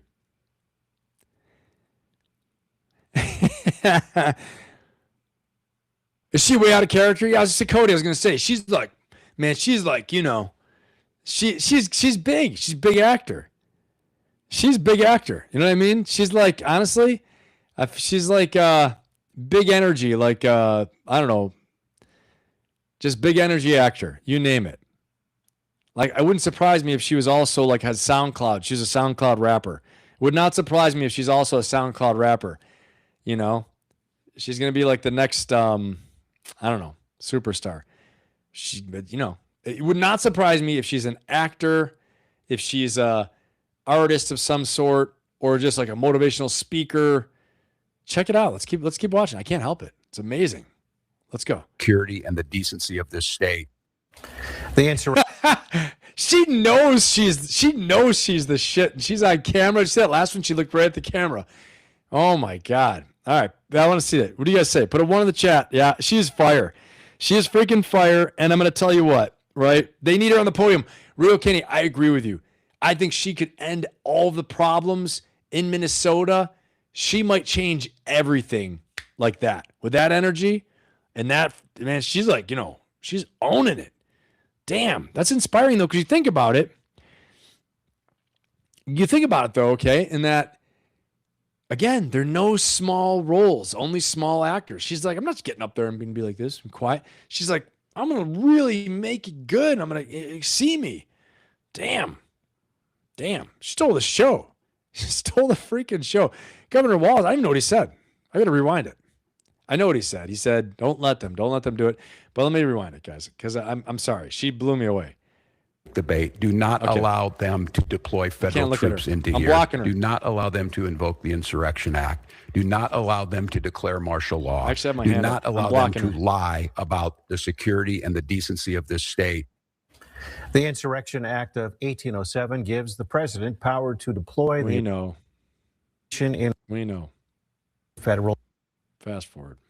And injured by an ICE agent. That happened last Whoa. night in the Hawthorne neighborhood of Minneapolis in the north side after federal officials say the agent was, quote, ambushed. And the shooting prompting even more protests late into the night. And Bill Keller joins us now live in Minneapolis with what we know about this developing story and new information. Bill, good morning. Good morning. Well, that shooting certainly triggering a tense and chaotic scene in Minneapolis following another violent confrontation involving ICE agents. Last night's shooting happened really in a residential area. This is a neighborhood near Lyndale and 24th on the city's near north side. According to Homeland Security, ICE agents were conducting a traffic stop around 7 p.m. last night. They were targeting a man from Venezuela. They say was living in the U.S. illegally. They say he drove off, eventually crashing a parked car before running off on foot. DHS says that a federal officer tried to arrest the man, but he resisted attacking that officer. Officials say there were 2 other people that came out of a nearby home also assaulting the officer. They used a shovel and a broom handle, we're told. That's when the agent opened fire, striking the man in the leg. All 3 ran inside. We're told that the suspect was eventually taken to the hospital and is expected to recover. All right. Again. I mean, a man from Venezuela fled targeted traffic stop. Okay. Resisted arrest, attacked the ICE officer with a shovel, attacked the ICE officer. 2 people from a nearby home attacked the officer with a shovel and a broom handle. You're lucky you don't have 3 bodies. I mean, you know, honest to God, this guy did a great job. Shot him in the leg. I mean, still alive. Thank God. Just how stupid can you be? But I'm telling you, this is a problem. It's a problem. I'm going to say it. The lack of respect for law enforcement, for agents, like, and and again, I do think leadership words matter. Just like before, during the January 6th thing, you know, President Trump was, you know, telling them to protest and all these things. I don't have all the words in front of me, but apparently, you know, he was getting the crowd pumped up. And so then the crowd got pumped up and they went nuts, right? They went nuts and broke in the Capitol, all this stuff like that. Okay. Your words matter as a leader. So as a leader, if you're getting everyone pumped up and worked up and making them feel like we're doing the right thing, resisting, they're not going to follow exactly what you're saying. They're not going to understand your legal speak. They're going to think, okay, resist and do this and that and protest. And I'm going to take it to the next level. And you're saying that they're bad, so they must be bad. So we're going to do things. Leaders, you need to protect your people. Okay, so Governor Walz is doing the right thing there, saying peaceful, don't take the bait, don't do anything stupid, don't give them an excuse. He's right. He's right. It's better than the other verbiage, the other words he was saying. Because these people, they come out and attack the ICE officer. What do you think is going to happen? I don't understand it. I don't understand it. But leaders have to protect their people also from themselves and be like, look, it's all going to be over. Just, we're going to have our law enforcement work with them. Why don't you have the cops ride along with them? So the cops at least can document what's going on. And at least the cops can hold the ICE officers and say, hey man, that's not how we do things. I'll get them to comply. I'm a cop. All right. You don't have the same training I do. And then you do your thing. That's my suggestion. Okay. So honestly, my suggestion, and again, this is me off the top of my head right now. Right. And I'm sure Mark, other people, law enforcement officers out there, you have a better take on this. But for me, I would say, why don't you get the local law enforcement to work alongside them? You have almost like we used to work with we'd work with partner military forces. You have one or two cops, Minneapolis cops working with a team of ICE. So you have eyes, you have oversight, you have accountability, you have teaching, you have people who know the neighborhoods. It'll work a lot better. They can mentor these guys a little bit, and they can show them the rules of the road for Minneapolis. Hey, in this neighborhood, we don't do it that way, right? We come in here, we talk to the elders. It might take long. The elders will get the people out. We don't bang things up. We're not going to go crazy, pulling all these cars over. Whatever. But you got to have some kind of partnering with the local force. You have to. And again, you guys have an opinion on that. Tell me what you think. Mark, I'd love to hear what you have to say about that. But that's what I think. I think they got to partner with the local law enforcement. They can help them out. They're not wearing body cameras. Yeah, you're right about that. Right, no body cameras. So we don't know. So we don't know what the hell's going on. The shovel broom handle info is in question. Really? Okay. Well, that was from CNN, I think, right? Or whatever. But that's the best info we have. It's probably all in question, Okay. Well, you all know what time it is now. You have lasted, you've outlasted, you've outwitted, and you all have made it to a crucial point in our live stream. Okay. And if you're new here, you're in for a big treat. So welcome aboard. Like, subscribe, and share, and all those things that are very cliche. Like in South Park when they're imitating Pete Hegseth. Like, subscribe, and share. All right. Well, I'm saying it to you now. Like, subscribe, share. Helps the channel. Thank you very much. Help us spread the word to upgrade people's lives. And here we go. We are getting into, you know what time it is. Drum roll, please. I said, drum roll, please. We are getting into the leadership lessons of South Park, baby. Here we go. Mega awesomeness right now. Hold on tight. I got a good one. This is a good one. Hey, you want to hear my impersonation of American? Yeah. Okay. Hey, I really want that. That looks good. Hey, let me try. I'll use my credit card. Do you have any non-dairy creamer? Yes! Y'all coming back now, here? Hey, you... I think this is the same one where later on they say, later on they're like, I don't know these Americans, who they are. They all look alike. It's pretty damn funny. All right, let's go. We'll go on the next one. Oh, this is a good one. Well, in the spirit of things, of what's going on, here we are. Hey, all you un-American bastards! If you don't like America, why don't you get out? Don't you call us un-American? This country was founded on the right to protest, okay? If the founding fathers saw you burning your flag and calling the president a Nazi, they'd roll over in their graves. The founding fathers would agree with our right to protest. Founding fathers would kick all your asses. Boys, what do you think the founding fathers would say? The faggy who? Hey, all you... Oh, yeah. Yeah. Oh, boy. This is a great one. And I got another one for you. You guys, give me a fire symbol. Give me a fire symbol in the chat if you're having a good time right now. Give me a fire symbol in the chat if you're having a good time, because I got another one for you here. And again, in the spirit of what's happening right now, I got another one for you. Give me that fire symbol in the chat if you're having a fun time. Let's go. Let's fire it up. And I got another one. Got another one coming. Here it comes. Ready? And this is going to be a good one. Hold on. Hold on tight. And here we are. Again, in the spirit of things, there's a good one. So bad.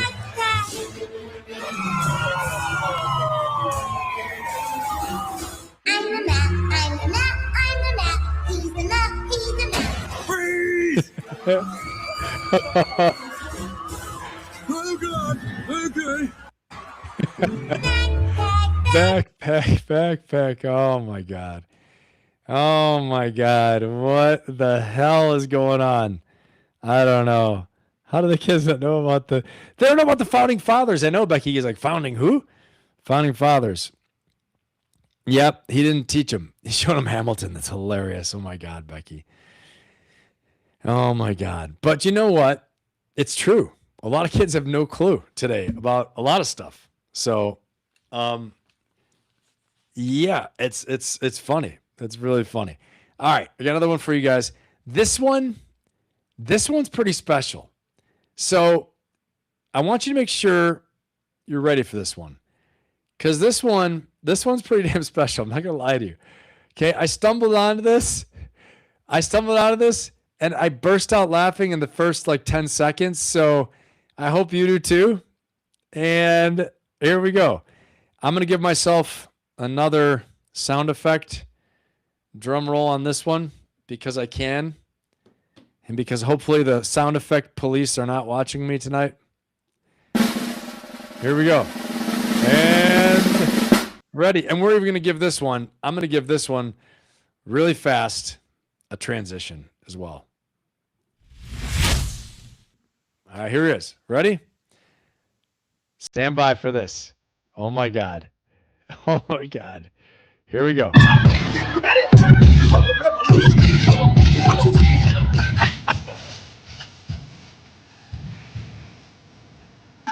you want a revolution? I'm gonna have Wanda stand up here. Wanda, please. Wanda told us earlier this month that she cannot have a baby anymore. So I impregnated her with the word of God. I'm going to impregnate everyone with the word of God. You gonna get pregnant with the word of God. You gonna get pregnant with the word of God. You gonna get pregnant with the word of God. Impregnate. I had somebody in the congregation ask why I'm wearing Christian Dior and Christian Louboutins. Because I'm a Christian and I walk in the blood of Jesus. Give him some praise. I'm a Christian first and I walk in the blood of Jesus. Give him some praise. Give him some praise. So we are raising funds. He is crazy. For a project in Zimbabwe. Yes, we are trying to get our congregation over in Africa. Amen. We wanted to raise $4 million for that. Amen. Oh, no, he's not. Oh, my God. You guys remember when they locked the people in the church? I think this is what he's doing. Hallelujah. That needs to appear today. We are not letting anyone leave until we reach our goal. Amen. Hallelujah. Life savings here. Give him some praise for that. Give it his life savings up. Apostle Richie says, baby, can you help me? I said, can you help me? I said, can you help me? I'm going to finish this word here, and I'm going to do the Christian version. Don't worry about it. I'm going to do the Christian version. I'm driving this Billy Bentayga because I believe in Christ. Can you leap on your legs like a survivor? Can you leap on your legs till the money fall out your pockets?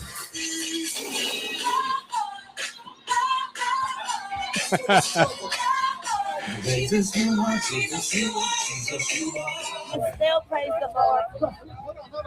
I need you to pray for my wife. Hey, come on, man. Hey, get your hands off my car. You gave tithes and offering? No. Back the fuck up, man.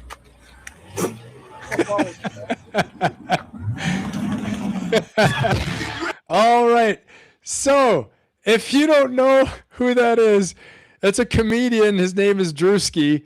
I saw one of you wrote, I think Phoenix, you said, is this for real? No, Drewski is a comedian that does lots of funny stuff. And it happened to pop into my feed. And I was like, oh my God, he's a genius. He's so funny. He's never done anything like this before that I've seen. He usually does other like skits and imitations.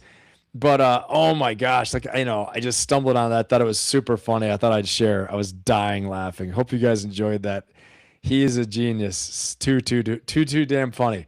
All right, so that's gonna do it for tonight, guys. It's so great to have all you here. I hope you got something out of this tonight. I hope it was valuable. You learned something. I hope you had a lot of laughs at the end as well too. We kick our weekend off right. So great to have you guys here. And like I always say, okay, it's a real pleasure, but make yourselves better, make the world better. The time is now. Your time is now. Stand up for yourselves, all right? Believe in yourselves. I believe in you. Okay, cut through the noise. Despite all the craziness happening, despite all the chaos, all the fear, the anger, injustice, whatever it is you see out there, remember the one thing you can control is your positive mental attitude. You can control your mindset, how you choose to see things. You can focus on what you can control in your life right now, okay?